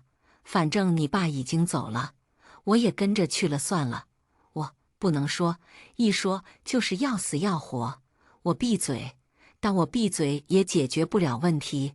林姨这一走，我真彻底联系不上了，她连娘家都没回。我去她娘家找她，他妈冷漠地给了我一句：“不知道。”林姨走后，我要上班，带不了孩子。我妈帮忙带了3天后，也各种腰酸背痛的，我只好请了月嫂，然后继续找林姨。结果林姨还没找到。月嫂仅仅做了1个月后，跟我妈吵架也不做了。月嫂说我妈事太多了，她只负责孩子。我妈不但成天要求她做这做那，嘴巴还不干不净地骂人。后面3个月又换了2个月嫂，但结果都一样。我妈认为我们花钱请了他们，他们就应该把家里的事给做完了，听她的。而我怎么跟我妈说都说不通，我说2句重话，她就1哭2闹3上吊的，我拿她也没有丝毫办法。闹到后面，干脆没有月嫂赶来我家了。没了月嫂后，我也气，直接把儿子丢给了我妈。我妈照看了几个月后，开始找着我吵架。毕竟我白天要上班，带不了孩子。我妈也确实年纪大了，带得力不从心。她从最开始骂林姨狠心，连自己亲儿子都不顾，逐渐演变成骂我、骂我爸、骂我奶，就差把我家祖宗18代都拉出来骂一遍。我妈，你们家就没有一个好东西。我当年生了你之后，你奶不帮忙，你爸也不管，我一个人要管你，还要管全家的饭。好不容易你奶死了，我过了几天舒心日子，你找这么个烂人，生了孩子自己不管，还要我管，我欠你家的呀。我被他骂得烦了，也给他撅回去。不是你自找的吗？我头婚的时候什么都不要你管，你非要来跟我和秦雪住，被你做离了。2婚你又要催生，都如你愿生了，你还要跟林姨吵架，这才把人吵走的。林姨被你吵走后，我是不是请了月嫂？结果呢？你还要跟月嫂吵，你现在有什么好抱怨的？这不都是你自己做出来的？我妈被我对后更怒了，秦雪没孝心，连我都容不下。林姨做个饭都不叫我吃，我骂几句有什么问题？再说那几个月嫂，事儿做不好，1个月还要那么多钱，我还不能说2句了吗？我点头，对，全世界就你对，就你一个人会做事，能做事，免费做事，你现在做呀，没人拦着你了呀。我跟我妈又连着吵了5个月的架后，在我妈又一次大清早找我吵架的时候，我妈说她头痛，感觉自己不行了。我没当回事，出门上班去了。因为这不是她第1次装头痛，要死要活的跟我闹了。自从请不到月嫂后，她几次3番在我还在上班的时候给我打电话，把我叫回去。电话里不是儿子有什么问题，就是他又头痛了。但每次我回去，屁事没有，不是儿子哭了，就是儿子拉屎，他不想管了而已。甚至到了晚上，我下班晚一点，或者要加班，他能把我的电话打冒烟。为此，我已经在工作上出了几次纰漏，所以我也是真的烦我妈。我以为我妈这次说的头痛，又是跟以前一样，故意跟我找茬的。直到我上班上一半，我三姨给我打来电话，说我妈进医院了，让我赶紧去人民医院，我才意识到事情的严重性。我去到医院的时候，我妈还在抢救室，医生说是脑梗。如果不是我三姨今天刚好去找我妈，及时发现我妈昏迷在地上，真等我下班后再回家，我妈就该没了，也没好到哪里去。人虽然抢救过来了，但我妈偏瘫了。这一瞬间，我感觉天塌下来了。而我妈出事后，林姨的电话依旧打不通，还变成了空号。我去她娘家，求她妈告诉我林姨去哪里了。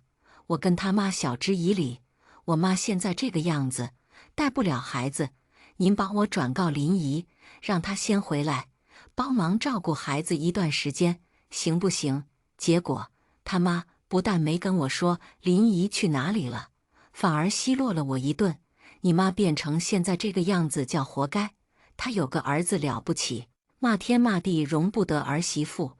她现在虽然瘫痪了，但她不是还有嘴吗？让她接着骂就是了。他妈白了我一眼，当初催生的是你妈，说帮忙带的是你妈，最后在我女儿还在坐月子就跟我女儿找事的还是你妈。你妈的目的不就是把我女儿赶走，独占你和她孙子吗？现在你妈的目的达到了，找我女儿回去干嘛？照顾你妈吗？你想得美！他妈，你当初不是喊我女儿让你妈吗？我女儿让了呀，把你和你儿子都让给你妈了呀，你还有什么不满意的？他妈一把将我推出门。宋晨，你也别用孩子来跟我家说事，孩子你家养不了就送人，我女儿也养不起，更不会再去你家受那个罪。此后林姨也真再没回来过。而雪上加霜的是，我妈病倒后，我要请人照顾我妈的同时，只能把小儿子先送去费用昂贵的托所。这几年的存款很快耗光了，给不起小星星的抚养费了。我跟秦雪谈，能不能缓几年再给。秦雪当时没说什么，但在我停了小星星抚养费的第3个月，反手将我告上了法庭。我焦头烂额，我妈却还在不断给我找事，天天不是在家骂街，就是用死威胁我，哪怕我只是晚回家了几分钟。这天，我因为加班和接小儿子晚回家了2个小时。我妈在我进门后，朝着我扔了个杯子过来，大声骂道：“宋晨，你是不是不想管我了？你是不是也希望我早点死，不要再拖累你了？”我说：“妈，你能不能不要再做了？我真的很累了。”但我妈不管，继续骂，骂到最后，她还跟精神错乱了一样，让我把小星星接回来，说好逼秦雪回来照顾她。她不知道，在她瘫痪后，我曾试探地问过小星星，要不要回来住一段时间，看看奶奶。奶奶挺想她的。小星星沉默了很久，说：“爸，以前我妈不愿意和你一起回奶奶家，你带着我回奶奶家，奶奶每次都跟我说她最爱我了。但她每次说完最爱我后，就开始跟我骂我妈。你不知道吧？你和我妈离婚那年，奶奶还来学校找过我，恐吓我说，如果我妈不同意她跟我们一起住，将来你和我妈离婚后，我的抚养权判给你。她就把我卖了，叫我回家必须说服我妈，让她过来跟我们一起住。”小星星看着我：“爸，你说奶奶想我了，是她又想和我骂我妈，还是想把我卖了？或是她想用我威胁我妈过去照顾她，让她别想？我妈嫌她晦气。”小星星顿了顿：“我也是。”接下来我们来听下一个故事。我被他突然提高的音量有些震到。他反应过来后，赶紧尴尬地挤出一丝笑道：“妈，我们平时真的很累，你不能帮我，就不要给我添麻烦了。爸事业第二春，又有退休金，自然要好好享受生活呀。知女莫若母。”他的反常的态度，只不过加深我的猜测。我面上没做出什么表情，只是借口有点晚了，我得先回去。前段时间他爸爸出了车祸，才从医院出来没多久，家里不能没有人。屋漏偏逢连夜雨，外孙也一直高烧不退，这段时间两边跑。我年纪大了，实在是很吃力。女儿张秋盯着手机，头也没抬的给我说了一句：“那妈你自己注意安全。”我在走廊缓慢地走着，她突然追了出来，我心里一喜，却见她拎着几个已经放干巴的橘子递给我道：“妈，乐乐嘴挑，又不吃了，你拿回家吃吧。”我习惯性地接过橘子，她转身离开，出了医院大门，才发现外面已经下起了连绵的大雨，地上的积水几乎要将人的脚踝淹没。张秋来的时候应该已经下了，他是开车来的，连面上敷衍一句送我去地铁站都没有提过。母女一场，突然感觉有点没有意思。依稀记得他爸爸去参加某个网络红人颁奖礼的时候，他那天单独请假开车送他去的。还有一次张淑田钓鱼回家晚了，那天下着细细的春雨，路上的行人连打伞的都比较少，但是张秋还是一下班就急冲冲地去接他了。他现在说我什么都帮不了他，那我的钱、我的精力、我的时间、我的心血都是给了谁呀？我看着塑料袋里那几个皱巴巴的橘子，突然想起张淑田随口给他说了一句喜欢吃车厘子，他给他几乎每周送一次，送到他吃腻为止，全部是4GSP 的。我听都没有听过这什么等级，当时有一部分放久了，颜色没有那么好看了。他来看他，顺手就扔了垃圾桶，故作埋怨道：“爸，难道我连你吃点车厘子都买不起吗？不新鲜了就扔了呀，这才几个钱呢。”当时的场景历历在目。在混着这些年，我给他带孩子的时候，家里的剩菜放久了表皮发皱的苹果，发黑的香蕉，他换下的不要的衣服、鞋子、裤子，都是属于我的。我不是要计较那些，只是为什么这样区别对待我呢？想到这些，我第一次将那袋橘子扔到了垃圾桶。回到家里，张淑田已经躺下了。深夜的雨夜，他从未想过来社区门口接我，也未曾给我留过一口热饭。我打开手机，翻动朋友圈，突然发现那条动态已经不见了。他的朋友圈只剩下2条线，我不确定他是不是删了我，发了一个问号过去，消息还可以发过去，看来他只是屏蔽我了。手机提示音在空荡的屋子里显得格外的清楚。他从床头柜伸手拿过手机，看见我的那个问号，极其不耐烦地掀开被子，蹭地站起来道：“程怡，你到底想干嘛？大半夜的。”回来的路上我是打车回来的，要是以前我肯定为了省钱，自己淋雨坐地铁或者公交了。可是当那些风雨迎面吹打在我脸上时，我突然觉得，凭什么？凭什么我要这样苛待自己？就第一次花了一笔巨款打车回家，72.6元，是我2-3天的买菜钱，却也还不够张淑田在外随意的一顿饭钱。下车的时候，还是难以避免在社区里淋到了一丝雨。我是回房间拿换洗衣物的。对上的就是张淑田怒气冲冲的眼神。那么碰巧，我刚和张秋说了，张淑田就把我屏蔽了。这么大年纪了，其实并没有什么必要。我有些累了，在很久很久以前就已经累了，只凭着一股信念撑到现在。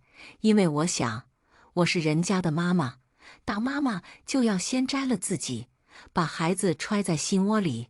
可不知道什么时候开始，我发现我的孩子早就不在那里了，那里空空落落的，只有四面八方的风灌进来，让我一夜一夜的疼。张书田看我的眼神不像是一个丈夫，倒像是一个老爷看家里的仆人一般。老爷愤怒，这个仆人竟敢冒犯他。什么时候我把自己弄到了这个位置呢？我没有惧怕他的眼神，只是带着讽刺道：我以为你微信把我删了，你能不要每天想东想西吗？你是不是太闲了？我养着你，养着我。刚刚在医院，张秋也说了这一句话。他说他爸爸养着我，给口饭吃，就算养着了吗？张书田和我算很亲的，除了给点买菜钱，其余1毛钱都没有给过我。甚至买牛肉、海鲜这些贵的食物，他都是亲自去买，怕我做假账占他便宜。而我为了这口饭，为了这个可以落脚的地方，我要给他打扫卫生，做1日3餐，他连个碗都不会洗。他说我总不能一点都不为这个家付出，他总有很多说辞。我还有一点点的存款，于是生病了和他一起出去，几十块的要钱，他都要我自己掏。我其实已经厌倦了这样的生活，可我年纪大了，出去找活都不方便。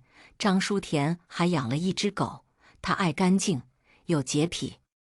我每天都要给那只大金毛洗澡，一只大狗，连洗带吹，一整套下来，我只感觉我的腰好像不是我自己的了。我起初也抗议过无数次这只狗的问题，我年纪大了，体力不够用，哪怕是遛它都很吃力。当时买狗的时候，我就提议说，要不买只小狗。他们两父女说不会让我一个人管它。结果买回家后，他们又说家里只有你闲着没事，这点事你都不愿意为我们做吗？我只得退而求其次，要求不要给狗洗那么频繁。这次张书田还没说话，张秋却先恼了。他振振有词地说，外孙乐乐经常抱狗，不洗干净，孩子染上病菌怎么办？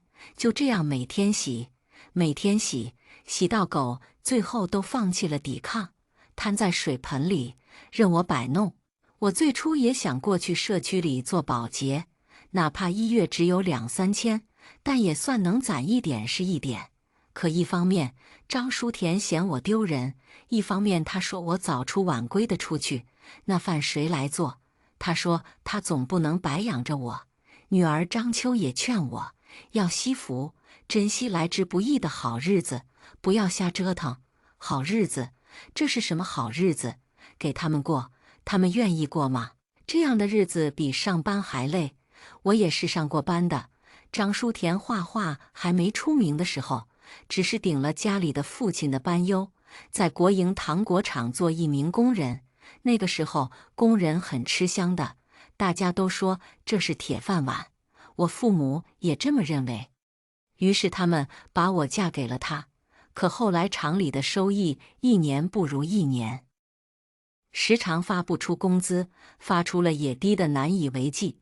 而且张书田因为觉得他顶了哥哥的班，那一点点工资也大半补贴了他哥哥家。张秋时常喊吃不饱，我带着他回乡下种地，一个女人累死累活，交完公粮，一家3口也不过勉强糊口。渐渐的张秋大了，日子一直这样过，自然是不行的。他要读书，不能像我这样做个勉强认识几个字，只能靠苦力活着。可是钱从哪里来呀？好在村里有人去南省打工回来，我和那家人原本是不熟的，为了求他们带我一起去厂里打工，我养的鸡连着送了3只，对方终于松口了。临行的时候，张书田抱怨说我为什么就非要折腾，又说孩子还那么小，我怎么这么狠心？张秋哭肿了双眼，紧紧地攥着我的衣角，我不舍得给她擦了擦眼泪。我的女儿，妈妈现在狠心，以后你长大了就不用狠心了。我一坐车就晕车，晕到后面整个人都浮肿得吓人，尤其大腿肿得跟个象腿一样大。可我手里只有200-300，怎么敢去看医生？同行的姑娘从包袱里给我拿了一根红线，她说可能是遇见什么不干净的东西了，让我绑红线试试。我将那节红线缠在大腿上，一直默念：求求你了，别缠我了。我也是个穷鬼，我真的不能现在出事。我的女儿还那么小，不知道是哪一个方法起了作用。肿起来的大腿真的慢慢恢复了正常。我进了那个厂里，从早到晚的忙活。最开始员工宿舍不够，我就和一个同行的上白班的女人合租一间房，白天她上班，我睡，晚上我上班她睡。1个月下来，我们竟然面都没有碰到过几次。想钱啊，夜班要比白班多整整2-3块1个小时呢。没过几个月，我在这附近就摸熟了，身体也不敢一直熬，就白班夜班混着上，有空还可以去捡捡废品，钱被我大多攒了下来，寄回去给章丘读书，或是攒下来给他买新衣，给他上补课班。那时候虽然累，可是心里是满怀盼头和希望的。我想我少吃一口，我多省一点，我的小姑娘就可以多用一点，就可以好过一点。打工半辈子，中间网络不发达的时候，我还开了7-8年的服装店。这些年零零散散的刨去给他养他长大的，我一共存了75万，40万给他出了房子的首付，最后35万，在他又哭又闹下，又借了20万给他开火锅店，最后还剩10来万。我每天都很焦虑，很担心，很不安。他那时说我为他付出这么多，他一定会管我养老。刚借钱出去的时候，他每个月会给我打2000块钱，让我想买什么买什么。后来外孙渐渐大了，要上各种补课班，要学各种兴趣。他说不能让他的孩子像他一样输在起跑线上，他说压力实在太大了，每天头发都大把大把的掉。他还说真羡慕那些有退休金的父母，不说可以帮衬孩子，至少不拖后腿。我听懂了他说什么，说那钱就留着给外孙念补课班吧。但日渐少去的存款让我心里有种难以抑制的恐慌，我只得开口让他帮我找个包吃包做的工作也行。他刚生孩子的时候，我给他带外孙，一点点把小人带大，就像当年带大他一样。只是孩子渐渐大了，不喜欢我，因为我占据了家里的一个房间，那里原本是准备给他做游戏房的。又或是我实在是太老了，他总嫌弃我，说我这不干净，那不干净。章丘的生活费不是按时给的，我只有那点点存款，我下意识的慌张，不敢乱花。社区里的年轻人嫌丢垃圾麻烦，好多加了我的微信，我给他们扔，他们把纸壳给我，我能赚一点是一点。可外孙渐渐长大，看不惯这个，他嫌我脏，嫌我丢脸，没有办法，我只好不捡了。好在章丘的火锅店逐渐有了起色，生活费按月给了，只是外孙大了，不再那么需要我了。为难2个字贴在女儿章丘的脸上。我知道我这个年纪在外面不太好找工作，一时间我竟有些如坐针毡，不知所措。他却马上善解人意地劝我说，他爸爸有退休工资，让我和他爸一起生活呢。毕竟我们也没有离婚，也没有什么大的矛盾，只是这些年为了生活，聚少离多。张书田也适时地出现，拥着我的肩膀道：程姨，都快累了一辈子了，非要到死那天才休息吗？这是他第一次说这么熨贴的话。我跟在他的身后，从女儿家里搬到了他家，可相处了2-3年，我才明白，休息哪里有休息的，不过是雇一个保姆太贵了。我刚好合适，家里要一尘不染，他吃饭要3菜1汤，喜欢吃的复杂又麻烦，仅仅是做饭就费时又费力，加上那只狗，比上班累多了。可我连说点什么都不行，一说他们父女就口径一致，做2个人的饭能有多累？妈，人总得做一些事的，你不要太自我了。我在卫生间里洗着澡，脑海里浮现的全是这些场景，像一座又一座的大山一般，压得我几乎无法呼吸。洗漱完后，房间里已经响起了张淑田的呼噜声。他一向睡眠很好，毕竟有人伺候，心情不好想发泄就发泄。女儿也各种哄着他。我回了自己的房间，房间里只有一张床和一个小衣柜，这些都是我从二手市场淘回来的。是的，他让我和他回家生活，这些都没有准备，因为他们觉得我还有那10多万的存款，凭什么给我花？我翻来覆去的睡不着，醒来的时候才发现枕头已经湿了，对着镜子看了看，眼睛也哭肿了。这么大年纪了，不知道哭什么，我也不知道怎么办。日子像是熬灯油，油已经快熬干了，就剩一根灯芯在那里苟延残喘。今天我没有做早饭，早上6点就起来，反正也睡不着。我出了社区，沿着河边不停地走，不停地走。早上很多出来锻炼的人，遛狗虽然费力，但那也是我少有透气的时候。只是今天我没有带狗，就一个人独自的走，不停地走。太阳渐渐升起，我站在桥边，沉默良久，突然惊醒。我的人生其实已经没有多少个太阳了。这样的日子，真的必须要一直这样过下去吗？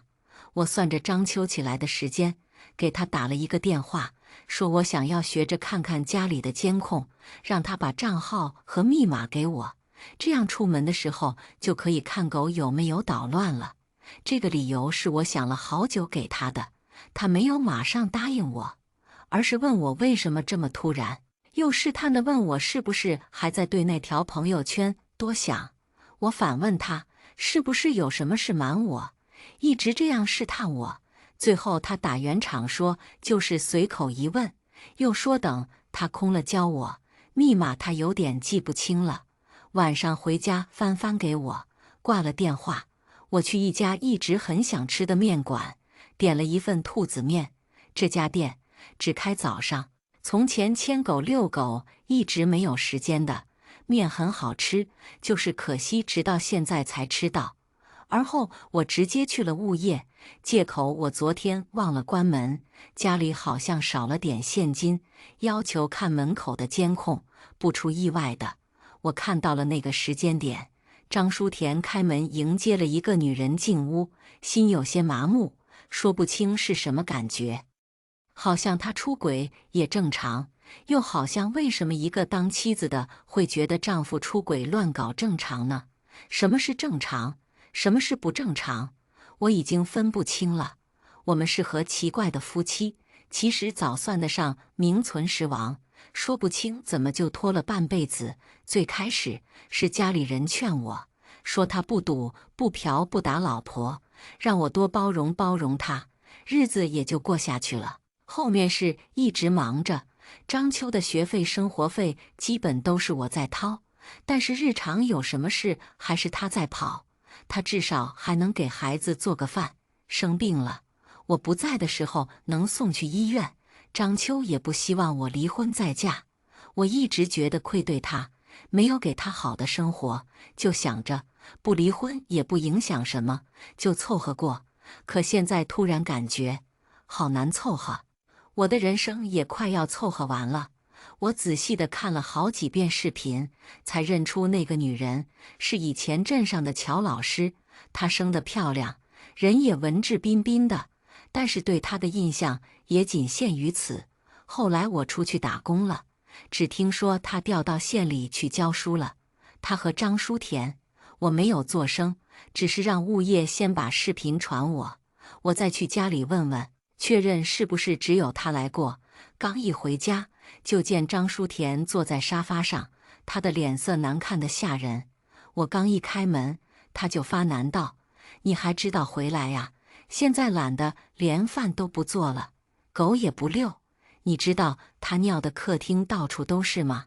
我没说话，只是背靠在墙上，看着他阴沉的脸色。他趾高气扬地指责着我，各种难听的话从那张已经布满了皱纹的嘴里喷射出来。我只感觉荒诞得很，真是让他们习惯了，觉得一切都理所当然。你还愣着干嘛？还不去收拾？一股气从心里怎么都挥之不去，好像是这些年嫁给这个男人，他从未给我遮挡过半点风雨，又像是临到了老了，我竟还要受他的搓磨。狗不止尿了，还拉了一堆屎。我拿扫把扫着，他嫌弃地捂着鼻子催促我，又烦躁地将旁边的凳子踢倒，嘴里不干不净地骂：“他妈的，我他妈的都不知道娶你回来干嘛，吃我的住我的，现在遛个狗你都能忘了，饭也不做，你能干点什么？要你有什么用？”我拿来一个捡屎袋子，突然停了下来，他更不满意了，声音再次拔高：“你还能怎么磨蹭？要不要交给我来干？你去当少奶奶好吗？你有那个命吗？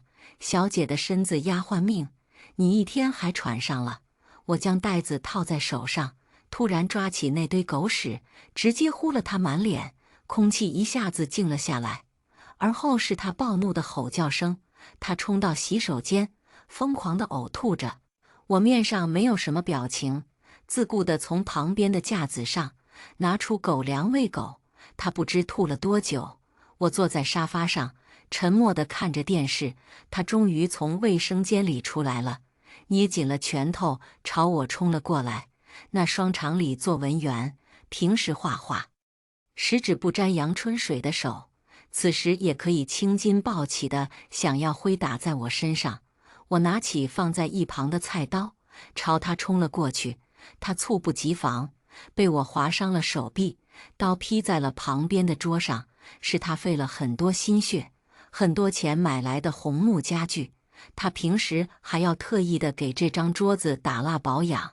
这张桌子只能用来画画和喝茶，饭菜是绝不能摆在上面的。它要有文人的雅趣和风致。结婚30多年，我其实连这张桌子都比不上的。桌子还需要保养，电器也会坏，只有我这个老妻性价比最高，不会坏，随便揭磨。不仅不会坏，还会像老黄牛一样在外面卖苦力挣钱养家，病了痛了还会自己挣钱攒钱来医。我是多么的实惠经济好用啊！我为什么要这样让人这么对待我？张书田惊恐地看着我，大喊道：“程怡，你疯了吗？”我将卡在木头里的菜刀拔出，不知在对他说，还是对我自己说道：“我早疯了，我早就疯了。”我拎着菜刀又追着他砍，他很快跑出家门。我将门反锁，刀掉在了地上，发出刺耳的响声。我蹲在地上，有些头晕眼花。我没有想过要砍死他，但以我对他的了解，我拿狗屎糊他，他肯定会动手的。我一时有些想烦了，下意识地想说镇住他再说，如果镇不住的话，那就一了百了吧。我已经60了，如果以后的人生一直是这样毫无盼头的重复，那早点结束也是好事。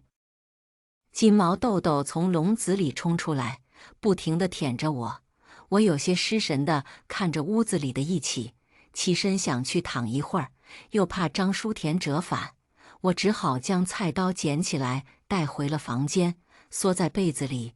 狗趴在床下，迷迷糊糊地睡了起来。我是被一阵剧烈的敲门声吵醒的。我的房间只有一个很小很小的窗户，外面是建筑物，看不到天色。家里3间房，2间朝南阳光好的房子都是张书田在用，一间他用来休息，一间他用来画画。我起身走到客厅，才惊觉已经是黄昏了。门外是张秋疲惫又不耐烦的声音：“妈，你是疯了吗？你还嫌我的事不够多吗？你到底要干嘛？你怎么可以砍伤爸爸？他一句又一句的质问，像密密麻麻的鼓点敲击在我的心上，胸膛里的那一颗心就在这样的敲打中越来越沉寂。那些为他牵挂悠长的往事，此时此刻都像是一个又一个的笑话一般讽刺我。我将门打开，他四下打量着我，眉头蹙在了一起，而后抱着胳膊：“妈，你现在到底想干嘛？一天天太闲了，还是抖音、快手的毒鸡汤刷多了？你也学会打拳头了？我爸怎么对不住你了？他养着你，你竟然……我需要他养着吗？我没有存钱养老吗？我最后的养老钱去哪儿了？你不知道。”我的质问并没有让他对我的态度好转，他只是骤然大哭道：“你就我这一个女儿，你要算得这么清楚吗？就借了你一点钱，你要一直念着记着，是我让你生我的吗？你看看别人的妈妈怎么对自己孩子的，你再看看你，你连退休金都没有。你知道我以后压力多大吗？我每天都焦虑的睡不着，你就非要逼死我，你才甘心吗？”我愣神地看着他，一时间竟不知道说什么。他讲那么多，是觉得所有的错全在我，哪怕我剖开胸膛把心挖给他，他也只会嫌弃换不了钱，还腥臭。我只感觉一股气冲到头顶，整个人呼吸都困难得很。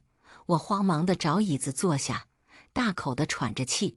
如果可以选择，如果早知道这样，我一定不会将他带到这世上的。母女一场没有情分，竟只剩下了怨。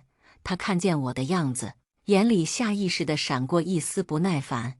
我突然想起，平时张书田稍微哪怕只是咳嗽下，他就贴心地买药炖汤。一时间，我只感觉心如刀扎。我没有说话，只是倦怠地靠在椅子上，失神地盯着地板。他平复了情绪，又来握我的手，体贴道：“妈，床头打架，床尾和。你那样对爸，他也没有伤你。你回头给他道个歉，以后别这样了好吗？妈，就当你为我稍微想一点点好吗？”说着说着，他又要哭了。他的眼泪似乎只会对我流，他的体贴都给了他的好爸爸。我突然望向他道：“你把监控账号和密码发我下呢？要这干嘛？我不是告诉你了吗？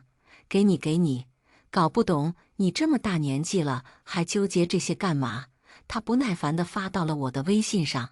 我登录进去，却发现之前的视频都被删了。我抬头看向他，眼带审视，他丝毫没有避开我的眼神，理直气壮地说：“你不是说你以后看痘痘吗？那从前的也没什么用啊，还站。”我沉默不说话，只是讽刺而悲凉地看着他。这就是我10月怀胎，付出一生托举的孩子，这样的态度反而让他恼羞成怒。他突然站了起来，歇斯底里地朝我吼道：“你都60了，你还要计较那些吗？让我爸给你带个贞节牌坊好不好？这么大岁数了，你还要管老头出不出轨，有意思吗？你就不能睁一只眼闭一只眼吗？闹翻了对你有什么好处？就要把我也拖着，我们全家陪着你闹，你才好过是吗？”他一口气说了很多很多话，但我只听到了一个意思：不管是我要给他爸爸当免费保姆，还是我必须每天遛那只大金毛，还是我要给他带孩子，都是我应该的。在他眼里，我这个母亲就是应该做这些，我就是不配。我不配过得清闲一点，那是浪费。只要活着，要么去挣钱，要么给他心里的家人奉献，甚至于就算是丈夫出轨也是应该的，因为他已经默认我就是低他们一等，我就是应该忍让，应该退让，像一条家犬一样，给口饭吃，给个窝住，还敢肖想什么？尊重也配，想法也配，主见也配。他不知道，我和他父亲的感情其实到如今已算不上有。我不是在乎出轨这件事，我只是突然惊醒了自己的位置。突然看清了自己的地位，突然感觉就凭什么？凭什么呀？因为张书田不仅有退休金，还爆发了事业第二春，还是因为我这个母亲已经没了价值，甚至会成为负担？可我为什么会落到只剩下10几万的养老钱？他不清楚吗？只是人心赢不过利益是吧？我看着他依旧气愤不平的眼神，一时间只觉得心坠到了谷底，已经说不出什么心痛了，只剩下麻木、陌生和无意义。这几十年都成了一个笑话，我听不下去了，也不想和他待在同一个空间，转身想走，却被他用力拽了回去。他继续大喊大叫道：“你到底要干什么？你要干什么？你就不能安分2天吗？还要闹到什么时候？”再也忍不住了，我扬手重重地甩了他一个耳光。除去他小时候调皮，弄死家里的鸡鸭，以及有次玩火差点把房子烧起来，我再没有对他动过手。这是这些年的第一次。他愣了愣，而后失控般的拿头撞我的肚子道：“我怎么你了？我怎么你了？我每天忙得不可开交，我还来处理你的破事，你竟然还打我！你打我，你怎么打得下手？你要打就打死我吧，打死我你就有好日子过了。没有我，你看谁还管我？爸爸要不是看在我的面子上，你以为他会让你住这儿？你以为你多讨人喜欢吗？就知道捡垃圾、捡纸壳，你整天装模作样给谁看？”我被他撞到，头磕在门框上，却毫无知觉，只是泪落了满脸。我站在那儿，任由他发泄。不知道多久，他终于累了，一把将我推开，拉开门，气愤地跑了，头上有些湿漉漉的。我伸手摸去，原来竟然流血了。头上的血怎么比得上心里的血流得多呢？我一路向前走，不知道去哪儿，恍惚间就走到了楼顶，还没有爬上去，狗子豆豆就不停地用牙齿咬着我的衣角，拖着我。我猛然惊醒，我这是怎么了？太阳已经完全落了下去，就像我的人生一样。可我确实还活着，一辈子基本都是为了别人，那就这剩下的日子，为我自己活一次吧。我做了一个我从前没有考虑的决定，我要离婚，我要争取属于我自己的东西。张书田之所以会在网上火，是由于一条拍摄他近30多年的画作视频，视频里他的画被精心保留，一间屋子都快放不下。网友们说他是不为名利，纯为了爱好可以坚持30多年的画家爷爷，当然不为名利了。结婚生子，有老婆撑起一个家，有老婆像老黄牛一样养家糊口，他才可以有那么多的时间和精力追求自己的爱好和理想啊！我没有理想，我没有兴趣，我连我自己喜欢什么都不知道，因为我每天一睁开眼就是一家子的吃喝拉撒。张秋的学费、生活费，还要给他攒钱买房子，我哪有时间去问我自己喜欢什么呢？不过也没关系，这2年他火了，开直播，拍视频，还是挣了不少钱，夫妻一场，总该享他一点福吧。我在网上看过，这也算婚内财产，还有他的退休金。他之所以可以那样毫无负担地在那家国企里耗到老，是因为生活压力都是我在承担。我在网上搜了，这种情况，他的退休金也有我的一份，另外借给张秋的钱我也要回来，不管我还能活多久，总之我要活一天就要过好一天。离婚是很麻烦的，我花钱找了个律师，做了个大概咨询，不到万不得已，我不想去打官司，但也有其他的办法。我打听了下那位乔老师现在住的地方，他还住在以前学校分的教师公寓，楼下还贴着他的宣传海报。他教数学，是金牌老师。我也是第一次知道了他的全名，乔秋妍。以前太忙了，他自己也有家室，我从未想到过这些。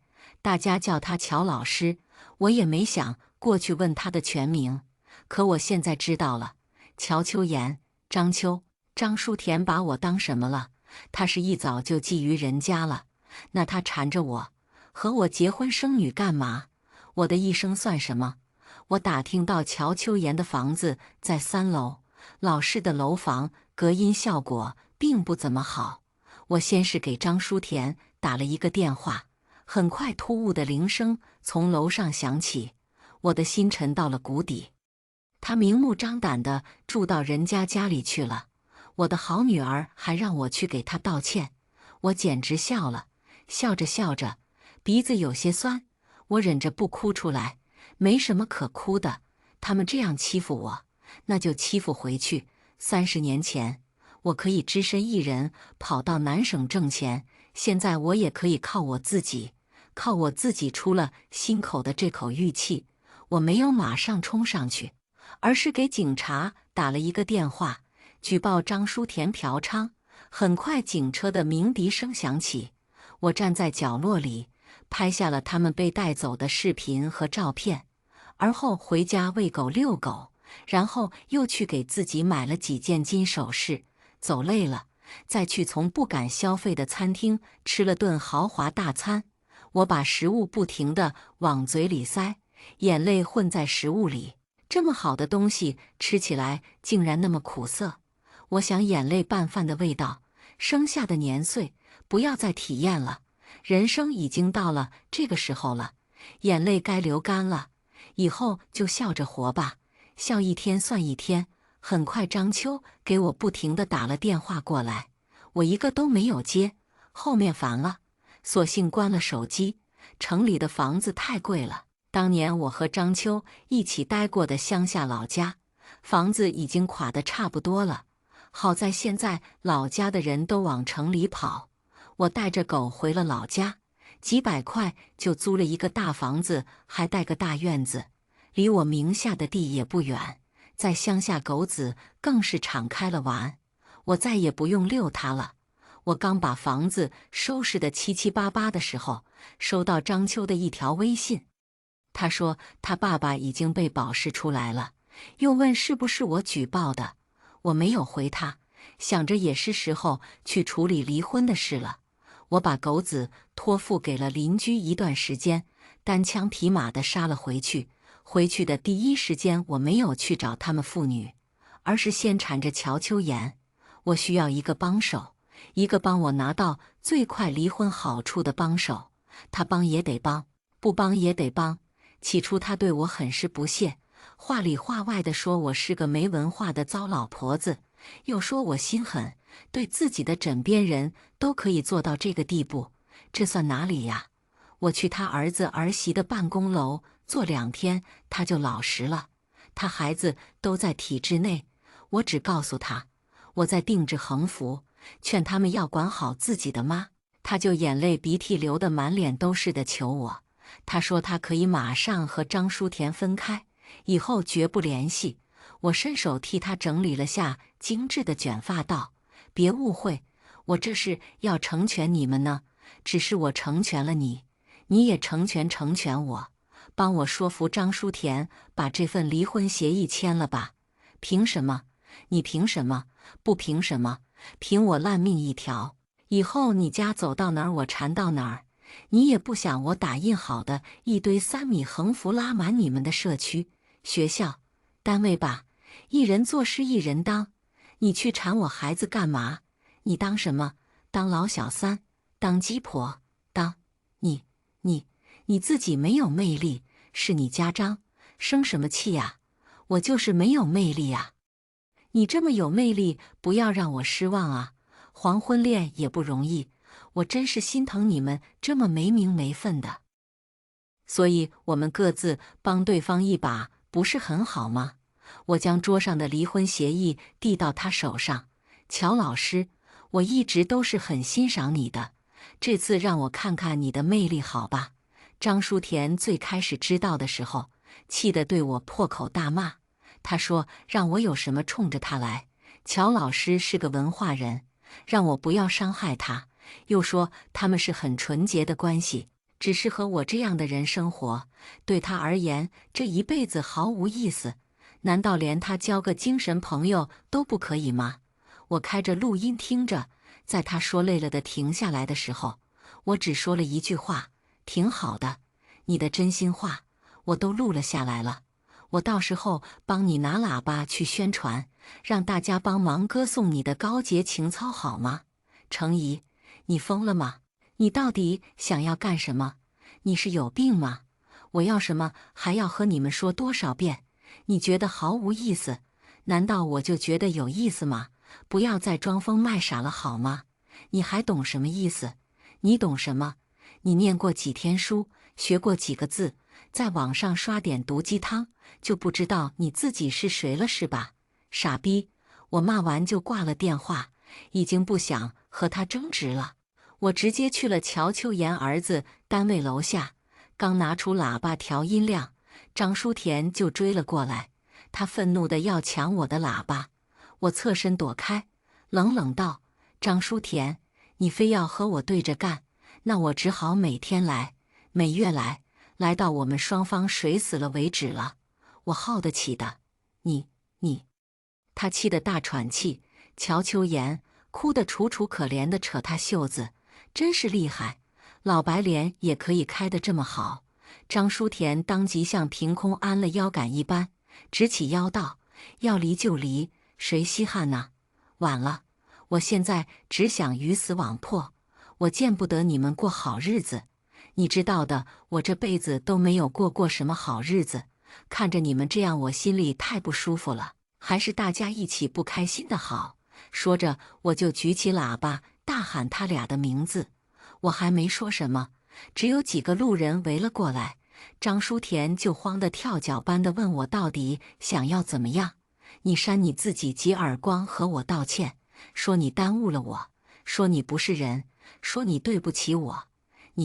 大家快来！啪啪几声耳光响起，他念着我让他说的那些话。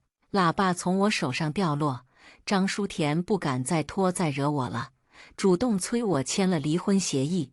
这2、3年他做网红的钱，我拿了大半，他没有特别红，一个月也就2、3万的收入，加上有5、6千的退休金，钱大部分都能存起来。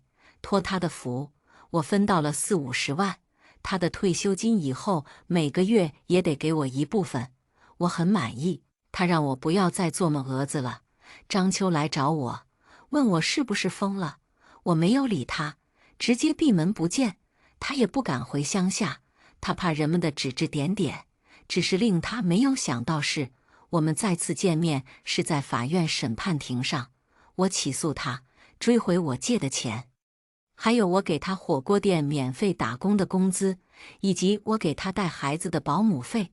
甚至还有我已经到了60岁了，按理他还该付我赡养费，只是鉴于我的财产情况，赡养费不用强制执行，但是以上的费用他跑不掉。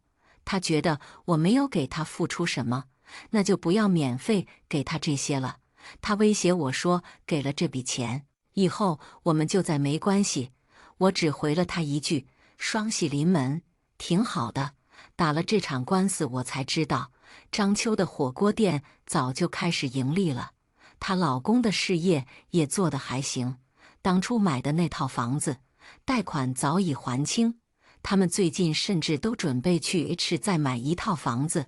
他只是觉得我不配，我不配拿自己的养老钱，有尊严的养老，我就该给他榨出我骨头缝里的每一滴油。我就该在张书田手里要饭吃，苟延残喘的卑微活着。我这些年对他的付出，并未得到他一丝一毫的感谢，只让他觉得理所应当，并且只要我稍微没有满足到他，在他眼里我就不配做这个母亲。我突然想起，当初我出去打工，那双攥住我衣角的小手，张书田这些年应该从未给他说过我的辛苦吧。他只会给他灌输我有多么的爱钱贪财。那时候张秋小，每次我回来，他都极少给我好脸色。我总是费尽心思的讨好他，我也可以说服我自己，他是小还不懂一个母亲和自己的孩子分离，独自去到外省打工的辛酸和难过。可后面呢？他30多了，自己品尝过生活的艰辛，还是不懂吗？还是说只是习惯了，习惯了这样对待我，不想去想了？我拿了这笔钱，加上之前张书田给的，我的晚年已经有了保障了。至于以后死了的事，谁还管那些？我带着钱回了乡下，老是租人家的房子也不好。当初老家的宅基地，我让张书田分给了我。我找工人给自己盖了3间小屋，外面院子围了一大圈，平时种菜，养花，想睡多久睡多久，想吃什么吃什么，再没人等着我伺候。我没有什么消费，其实光是张书田给的生活费基本都够生活了。只是看着村子里的姐妹这么大年纪还在地里忙活，心里难免不忍。我想人也不能太闲着，张书田可以拍视频，我为什么不可以？而且身后的大山田野就是最好的素材，说干就干。可是拍视频要从头学起，我年纪大了，其实挺吃力的。